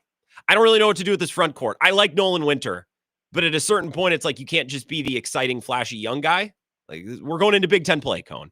And it's the land of the giants in the Big Ten. Like, you're dealing with grown men on the inside. And Nolan Winter had a nice little run of double doubles there, but I still don't know if we completely know that he can handle that. Yeah, I got Northwestern on Wednesday, and then I think Marquette next Saturday. Yeah, Marquette. So at least we got a scheduled win in this week at least. You took the words right out of my mouth. Appreciate it, Cone. Have a good one. Yeah, you too, Grant. Appreciate. Yeah, you took the words right out of my mouth. So at least one win this week against Marquette. God, they look crappy. Holy cats. Turns out the transfer portal might be worthwhile. What is Shaka's thing again? Competition, growth, and victory, or whatever. Team. Together, everyone achieves more. Good, better, best, whatever. I don't know. Who cares? One more call here, then we'll take a break. Wisco Sports Show. Who's that? Dean. Hey, what's up, Dean? Hey, when my dad watches the Packers, I'm not a Packer fan, but he's like the guy from the DMV who has to go on the road test with somebody taking it for the first time. I mean, when the Packers went for it on fourth, he was just twitching. He was bracing for, oh my gosh. And I had called it and said, oh, they're going to go. And I'm glad that I have the millennial mindset of this new, play calling on fourth. But I think that was the right call for sure. My call, though, relating to your topic is I think, and McCarthy does this all the time, but he's injured, so he's not a good example. But yes, JJ McCarthy. But the third down, whip it up to about the 3-yard line and hope that your receiver can pick up a prayer ball. That was at least half of the picks that JJ McCarthy had. And I think the fact that Jordan has that skill, that's going to be one of those millennial type play calls. Worst case scenario, if they pick it, I mean, obviously you turn into a tackler if you're a wide receiver and you've got no chance that you're going to catch it. But, I mean, typically if it's picked, it's either a touchback or you get the guy down within the 5. And if you do it on third down, the next down fourth when you're punting, that's about the best result you can hope for. And so if about 40% of the time you end up with a deep completion or a PI, which has been so crazy this year, that is, you got to sprinkle that in. And then if you just have one guy in streaking position they have to account for and at least have 2 guys not in the box that are going to run back there, that makes your run game on 3rd and 4 all the more effective if you just sprinkle it in once or twice a game. So again, I don't know if there's a separate stat or what, but those punt picks or whatever you want to call it, where it's just effectively the same net as punting on the next down, I have no problem with that.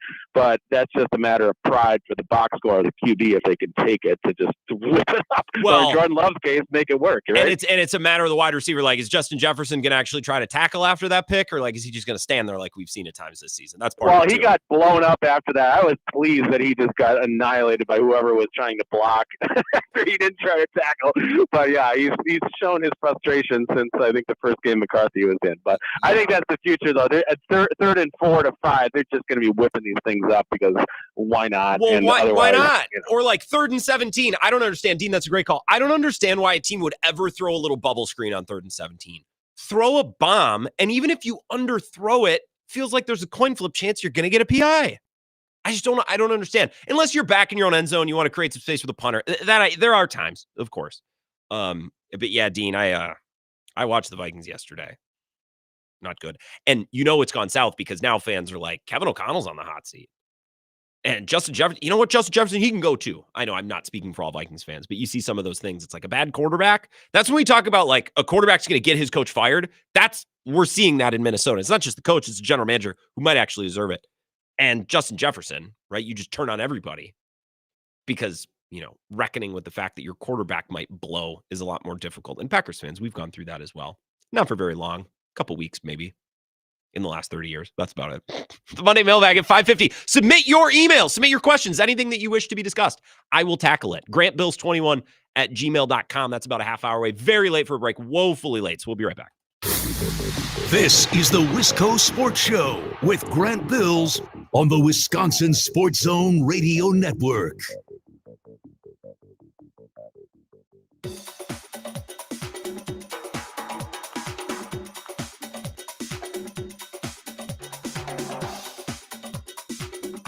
The Wisco Sports Show will resume in 3 minutes.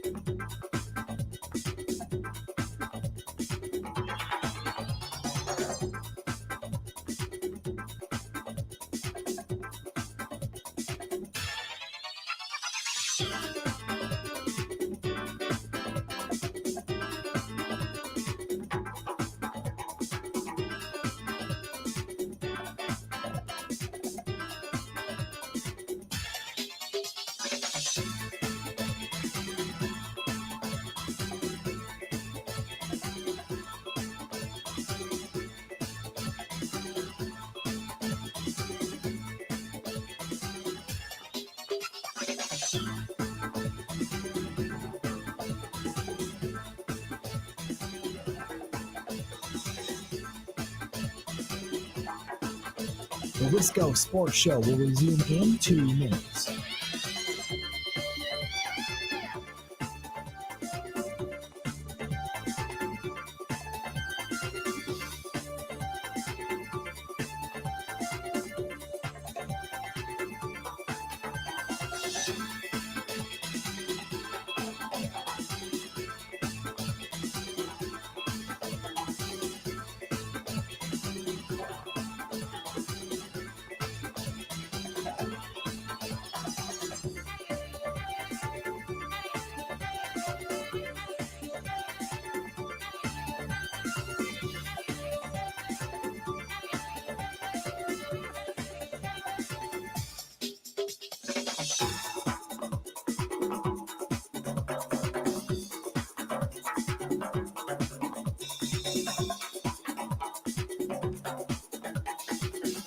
The Wisco Sports Show will resume in 1 minute.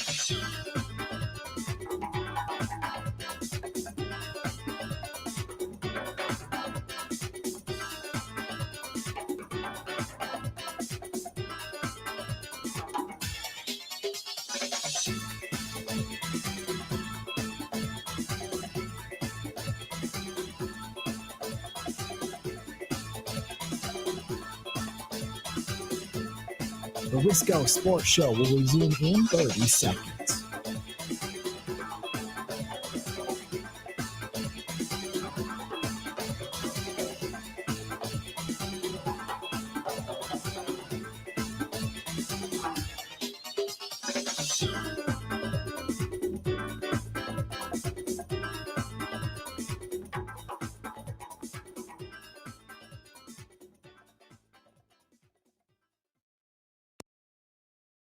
I'm telling you, every minute I've been around this guy since he landed in Green Bay, he just gets better. He's as a vocal leader, as a guy who knows football, who talks about football. I'm telling you, I'm already putting him in the Reggie category. We're looking at really okay. We are looking, and forget about that stat that he's now, on pace like with Reggie for the first 4 or 5 years of his career and how many sacks he's got. He's all over the field. He's all over the place. I see players, his teammates playing for him. Mm-hmm. I mean, he is a star. He's an absolute star. You are watching something special with this guy, and he's become an instant vocal leader. And it's not like he's begging for the media to come to it. It's being around this guy. It's his aura. Not Mike Clemens using the term aura. Oh, boy. I just thought that was really strong commentary from Mike. I'm like, holy cats, I need to cut that. Micah Parsons, by the way, tremendous on Thursday. I did a Pack-A-Day with Andy and Perry last night. I'll mention that for the 1,000th time. And we talked about whether certain position groups or certain parts of the team were meeting expectations, exceeding expectations, or failing to meet expectations. And we talked about the pass rush. And my answer is actually like, I think they've been below my expectations, not because Micah Parsons has been unbelievable. I think for stretches this year, this Packers defense has looked simply like last year's defense plus Micah Parsons, which is what they are. But the idea is Micah Parsons is incredible and Rashawn Gary does something more in the game than show up to the food in the post-game interview afterwards. Like, I would just like to see a little bit more. Now, Devontae Wyatt's going to miss the rest of the year. I got a text here said he got rolled up on. Is there anything they can do about it? Surgically repair it, probably. He's going to miss the rest of the year, which Matt LaFleur announced earlier today. Lucas Van Ness is also in a walking boot today, so he's on the Billy Edwards Jr. injury trajectory, it would seem. Brenton Cox was activated. He actually was really nice down the stretch last year, so that could... The thing is, they need guys in the middle. When people talk about Devontae Wyatt, well, they lost Devontae Wyatt. That's going to hurt their run defense. He's more of a pass rusher. He's not really the run-stuffing type. Colby Wooden's actually acquitted himself rather nicely there. I'm actually more interested to see what Warren Brinson and Nazir Stackhouse could do in an expanded role, especially Warren Brinson, who's trended pretty nicely these last 2 weeks. Those guys are more important to the run effort than Devontae Wyatt was, although he's a solid enough defensive tackle against the run too, but he's more of a pass rusher. Just like Kenny Clark was more of a playmaking nose tackle. People talk about Kenny Clark like they traded away, prime Vince Wilfork. Well, how can they ever stop the run? They don't have Kenny Clark anymore. Kenny Clark was more of a well-rounded playmaker. He wasn't a run stuffer. He wasn't a pass rusher. He was just kind of a general playmaking nose tackle, which is funny because people talk, well, the Cowboys got Kenny Clark now. I watch the Cowboys. I don't notice him. So, again, some of the Micah Parsons discussion points, and I think this is probably more so a product of modern media and how we just need to have a strong take on everything. Where when the Cowboys traded him, my take was, well, it's great for the Packers. It makes all the sense in the world. They didn't really pay that big of a price. I guess it makes enough sense for the Cowboys. If you don't want to pay him, I would have traded him earlier. I would have tried to get more. But, if you don't think you can pay Dak and CeeDee Lamb and Micah, all right, fine. But people buried the Cowboys so hard early where now it's like, well, I've been listening to Cowherd hit on this, and I lay it on maybe a little thick. He's like, I told you at the beginning it would be good for Dallas. It's like, well, let's keep this in perspective. Dallas is 6-5-1. So it's not like Dallas is this unbelievable team. But then they also make, they acquire Quinnen Williams, and Logan Wilson's been pretty good. I don't watch the Lions, or the Cowboys rather, and think, wow, Kenny Clark is just everywhere. I haven't noticed him in any of the times I've watched them, and I've watched the Cowboys quite a bit because they're always on TV. Couple of texts, 608-321-1670. Jay Krebs says, I think the college football timing of how these college football coaches get new jobs is ridiculous.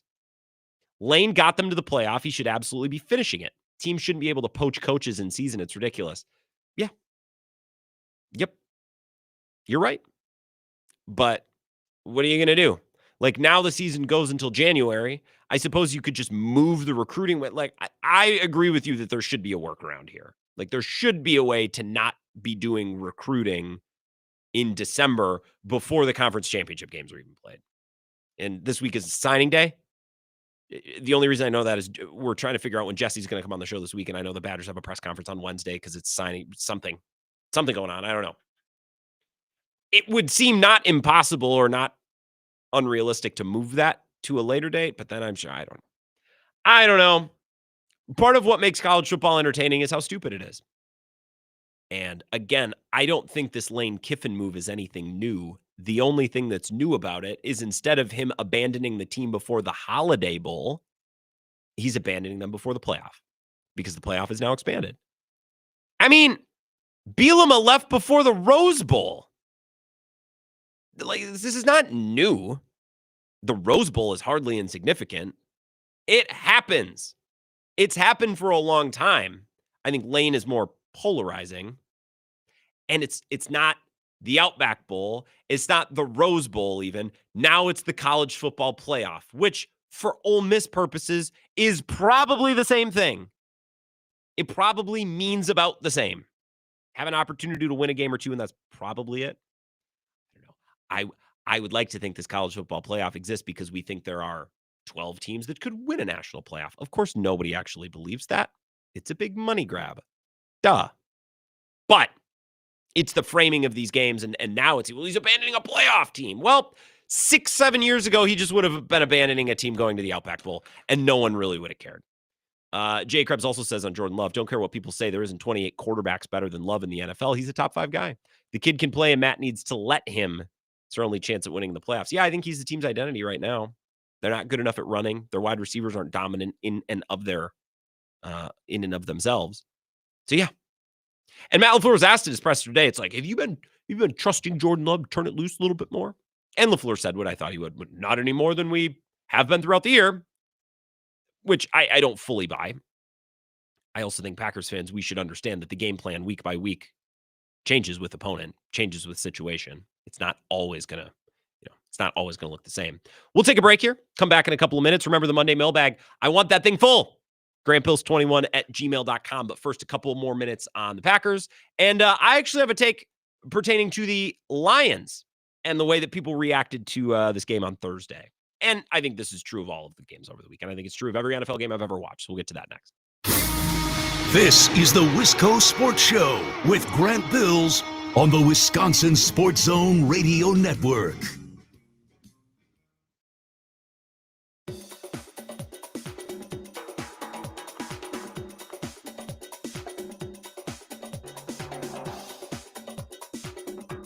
The Wisco Sports Show will resume in 5 minutes.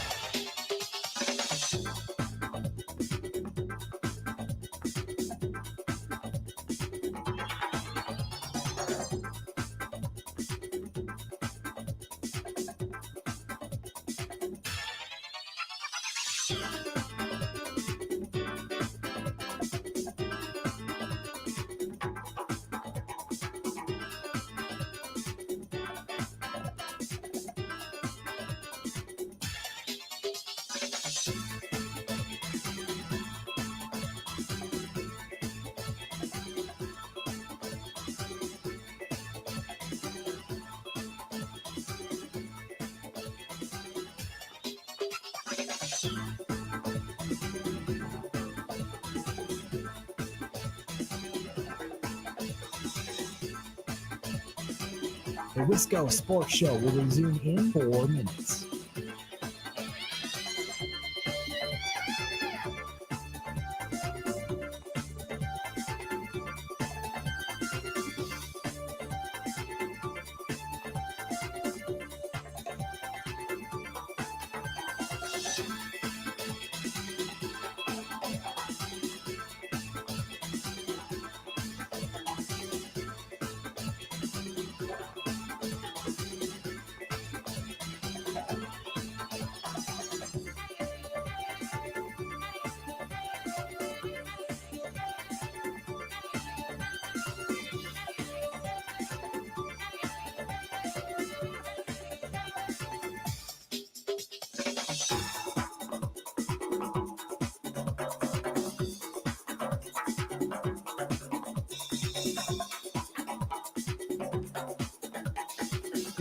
The Wisco Sports Show will resume in 3 minutes.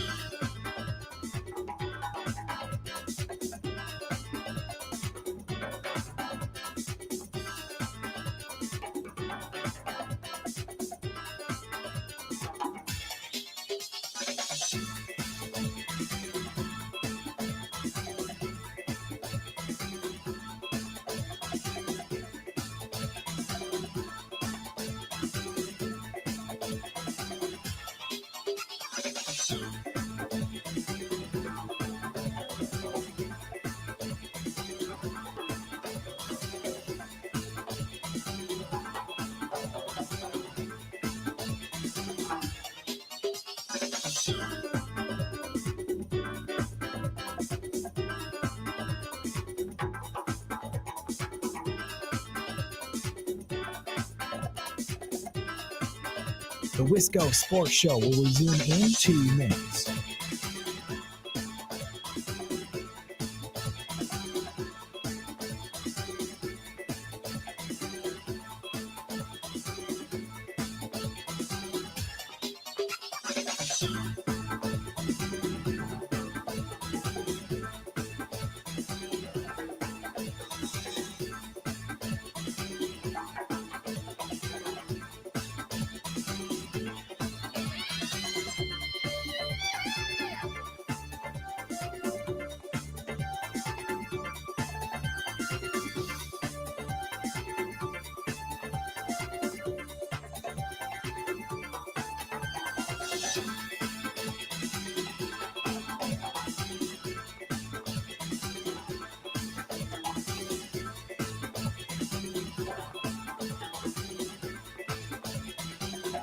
The Wisco Sports Show will resume in 1 minute.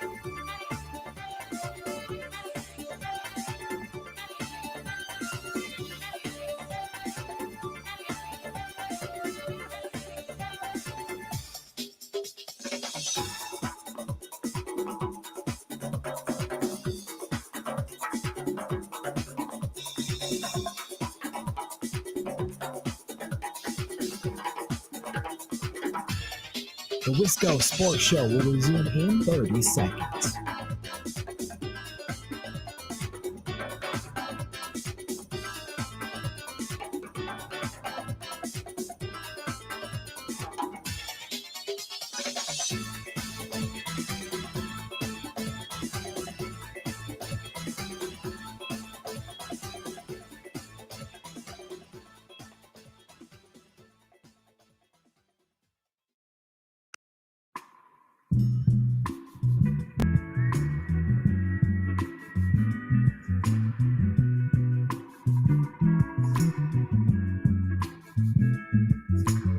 Wisco Sports Show, the Monday Mailbag is open for your submissions. We'll get to that in about 10 minutes here.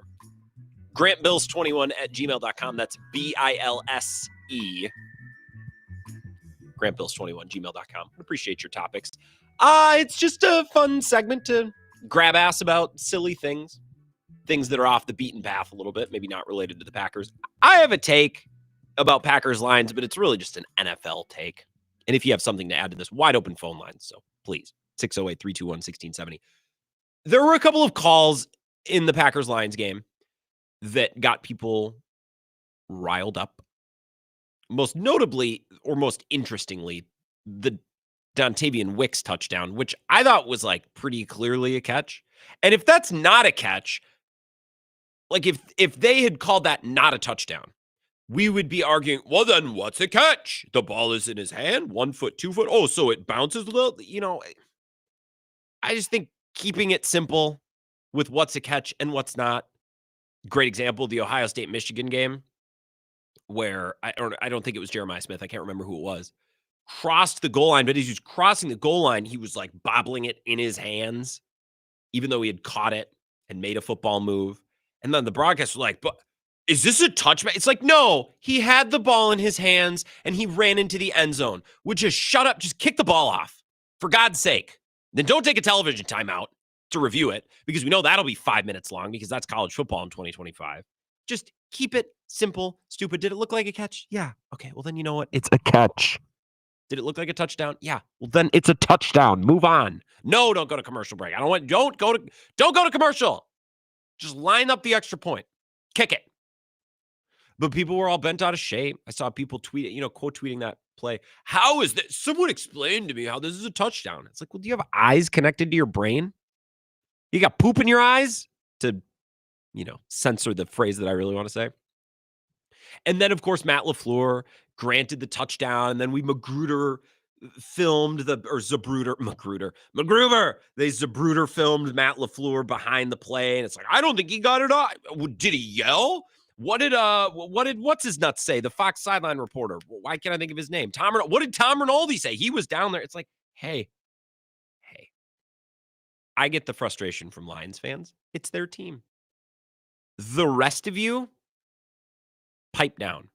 The rest of you that inundate my Twitter feed, the rest of you, Mike Florio, the rest of you, every person who's ever placed a wager on an NFL game because you think that, well, I wagered on this game, everything has to perfectly go my way or I'm going to cry about it. I cannot listen to the masses talk about officials. I can't do it. And I will just completely and totally parrot and pirate a take from one of my favorite sports talkers, Mike Felger, who's been on the show. He says this all the time. And I agree. I think people just want to complain about the refs. That's what I think. I think that for many of you, the football watching experience is not complete if you don't get to complain about the refs. People look for things. They squint a little bit harder at certain plays. I can't believe what this crew's doing is ridiculous. I can't believe it's like, I think that you are only, I think you're only enjoying football and I think you're only enjoying the game if you get to complain about the refs. You want to complain about the refs. You want to complain about the refs. And, belly aching a little bit during the game going, watching at home on some weak defensive holding or, that's one thing. Opening up Twitter and seeing Pro Football Talk saying a simple change to the review rules would have fixed this. It's like, oh my God, can we just move on with our lives? I think a majority of football fans, and I don't think they realize it. So this is why I'm telling you. This is why I'm spreading the word. I'm informing you.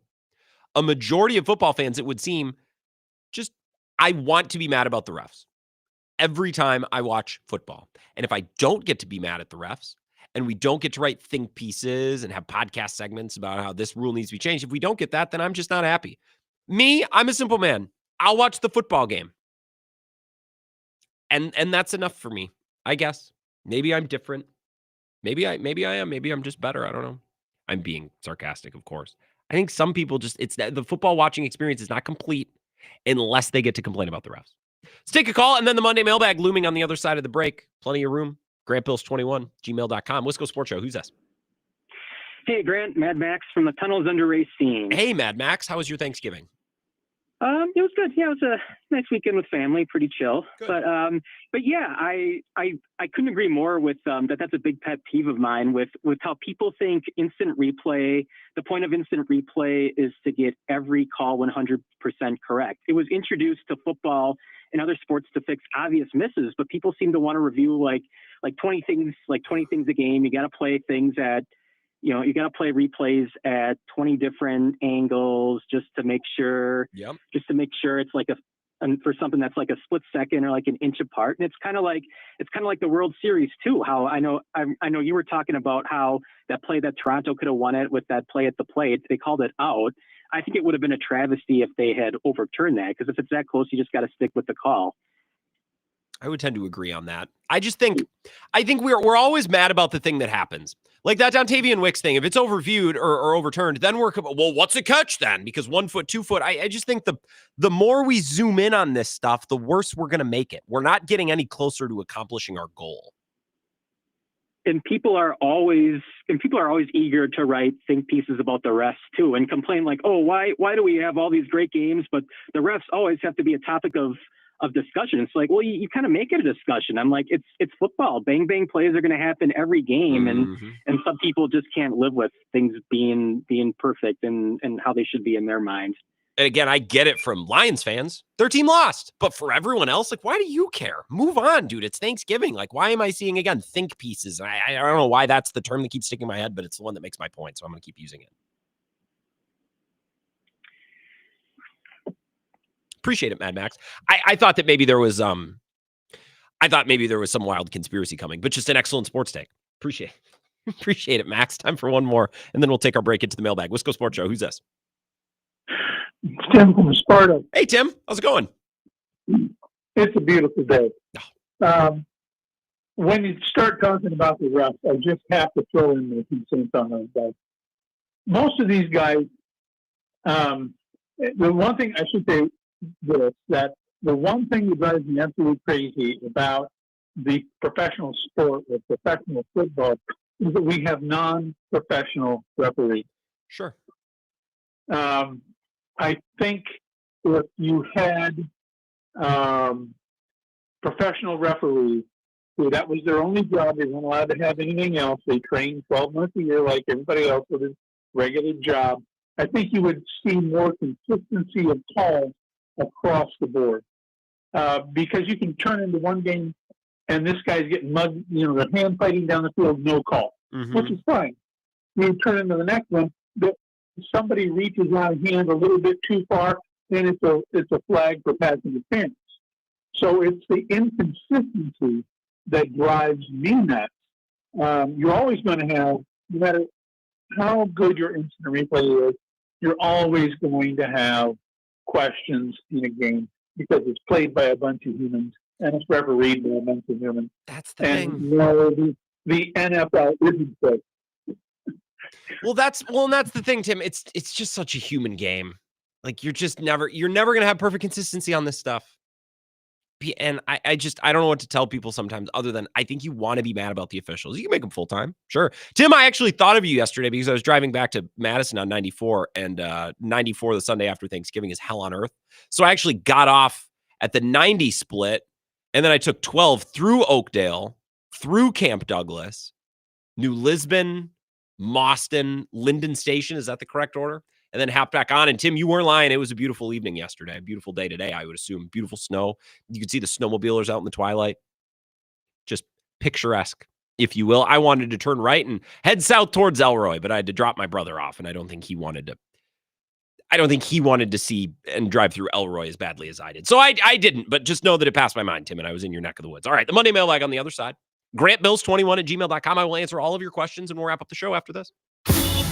This is the Wisco Sports Show with Grant Bills on the Wisconsin Sports Zone Radio Network.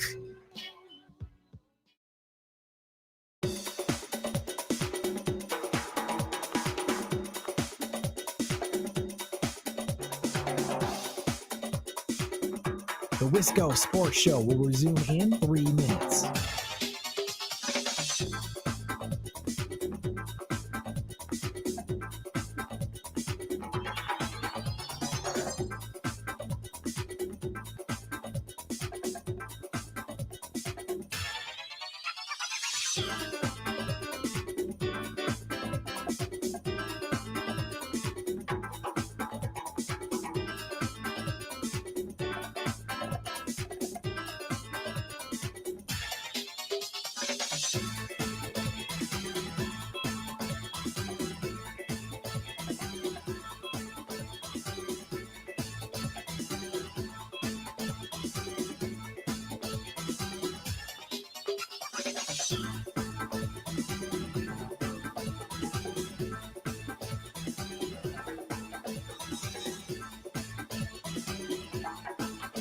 The Wisco Sports Show will resume in 2 minutes.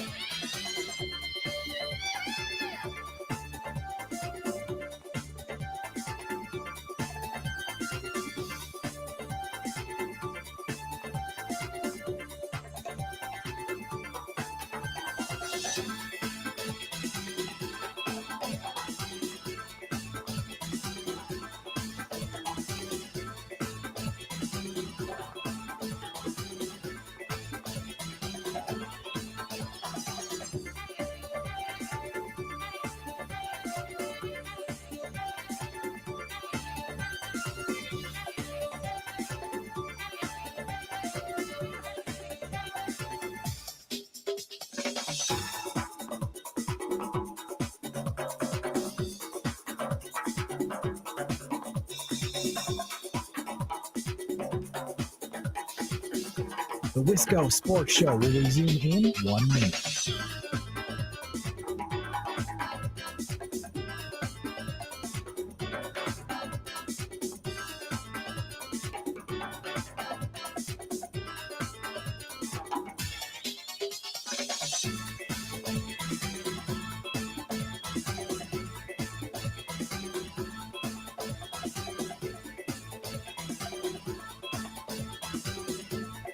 The Wisco Sports Show will resume in 30 seconds.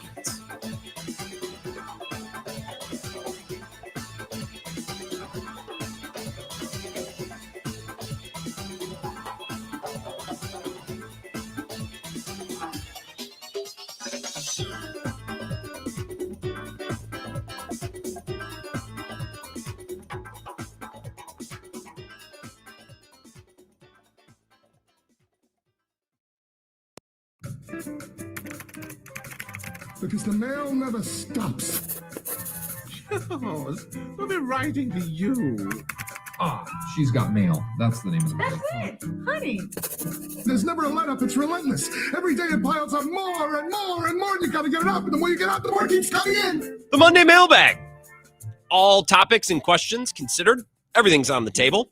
GrantBills21@gmail.com. Speaking of Tim and Sparta, I hear this segment does numbers in Wilton. Cashton. It's big in that part of the state. It's a niche joke for some of you, very few of you probably. Let's see. Tony gets the proceedings started.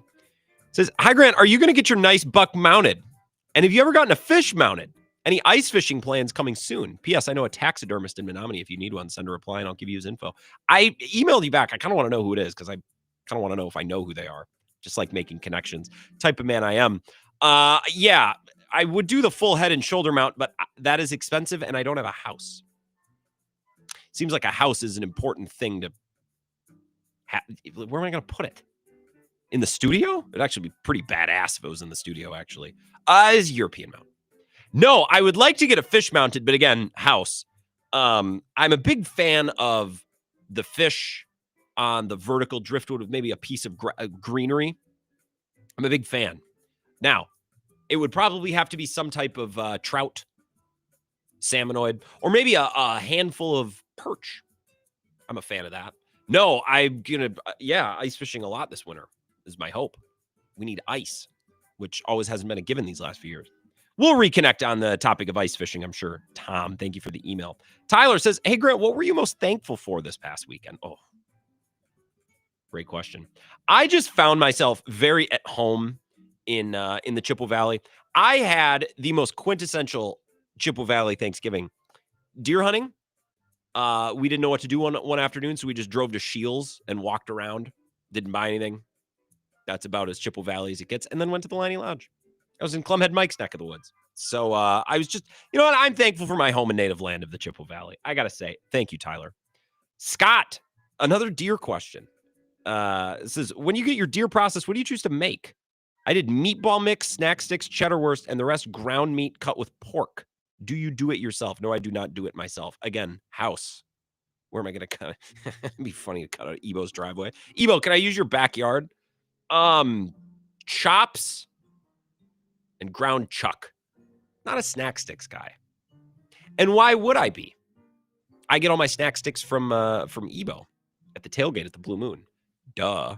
Pro snack sticks. Just raw ingredients for food, man. Sometimes you cut it with ground beef, you do 50-50, give it a little grease. Although I don't shoot my deer up in the neck of the woods where all they eat is sand and pine needles. My deer actually, they're eating soybeans and corn, and them boys are fed good. Thank you, Scott. Jeff says, 2 questions. I'm not addressing that on air. I will email you back, though. Let's see. A name of a taxidermist. Scott Hoyt. Lives about 6 miles northwest of Menominee. Northwest of Putnam. All right. Well, I'll look into that. I appreciate the recommendation. Yeah, I would like to be a guy who has a deer head in my basement one day. I'd like to be a guy who has a basement first and foremost, but one step at a time. Baby steps of life. Now I need to shoot a bigger deer, though, I guess. Because this is one I'd make a shoulder mount out of that. You could always do it down the road. You could do some sort of replica. I think I would like a fish. I would like a big, beautiful trout. Brown trout, rainbow trout, brook trout. Now I'm just naming trout. Why not one of each? I think there's a little space in the building with a fish on the wall. I can keep my things down there. Maybe a little bar. Not a huge drinker at home, but maybe again, if I had a house, if I had a home, maybe I could do this. Tomorrow, we're going to connect with Mike Clemens. I can't believe what Mike Clemens said about Micah Parsons today. Said he's already putting him in the Reggie White category. Did you hear that cut earlier when I played it? Says he almost sounds like Muhammad Ali when he talks. Either Mike is getting swept up into things in that locker room, which he's not that kind of guy, or Micah really is having the impact that he, well, quite frankly, needed to have for this team to get where they want to go. And considering they gave him that contract, gave up those 2 first-round picks to get him, makes sense. So we'll get more into that tomorrow. I suppose we need to start talking about the Bears. I think Jeff Hafley v. Ben Johnson. I think that's the matchup of the week. Ben Johnson just coached and called 200-yard rushers against Vic Fangio in that Eagles defense. That shouldn't happen. What's their excuse for giving up that many yards on the ground? Those players, that coordinator? So we'll talk about Jeff Hafley's job, which got more difficult with the loss of Devontae Wyatt. I don't think he was that impactful against the run. I guess I can go check the numbers. He's pass rushing defensive tackle. So Colby Wooden, Nazir Stackhouse, Warren Brinson. Who are you? We can talk more about that tomorrow as well. Podcast will go up in just a couple minutes.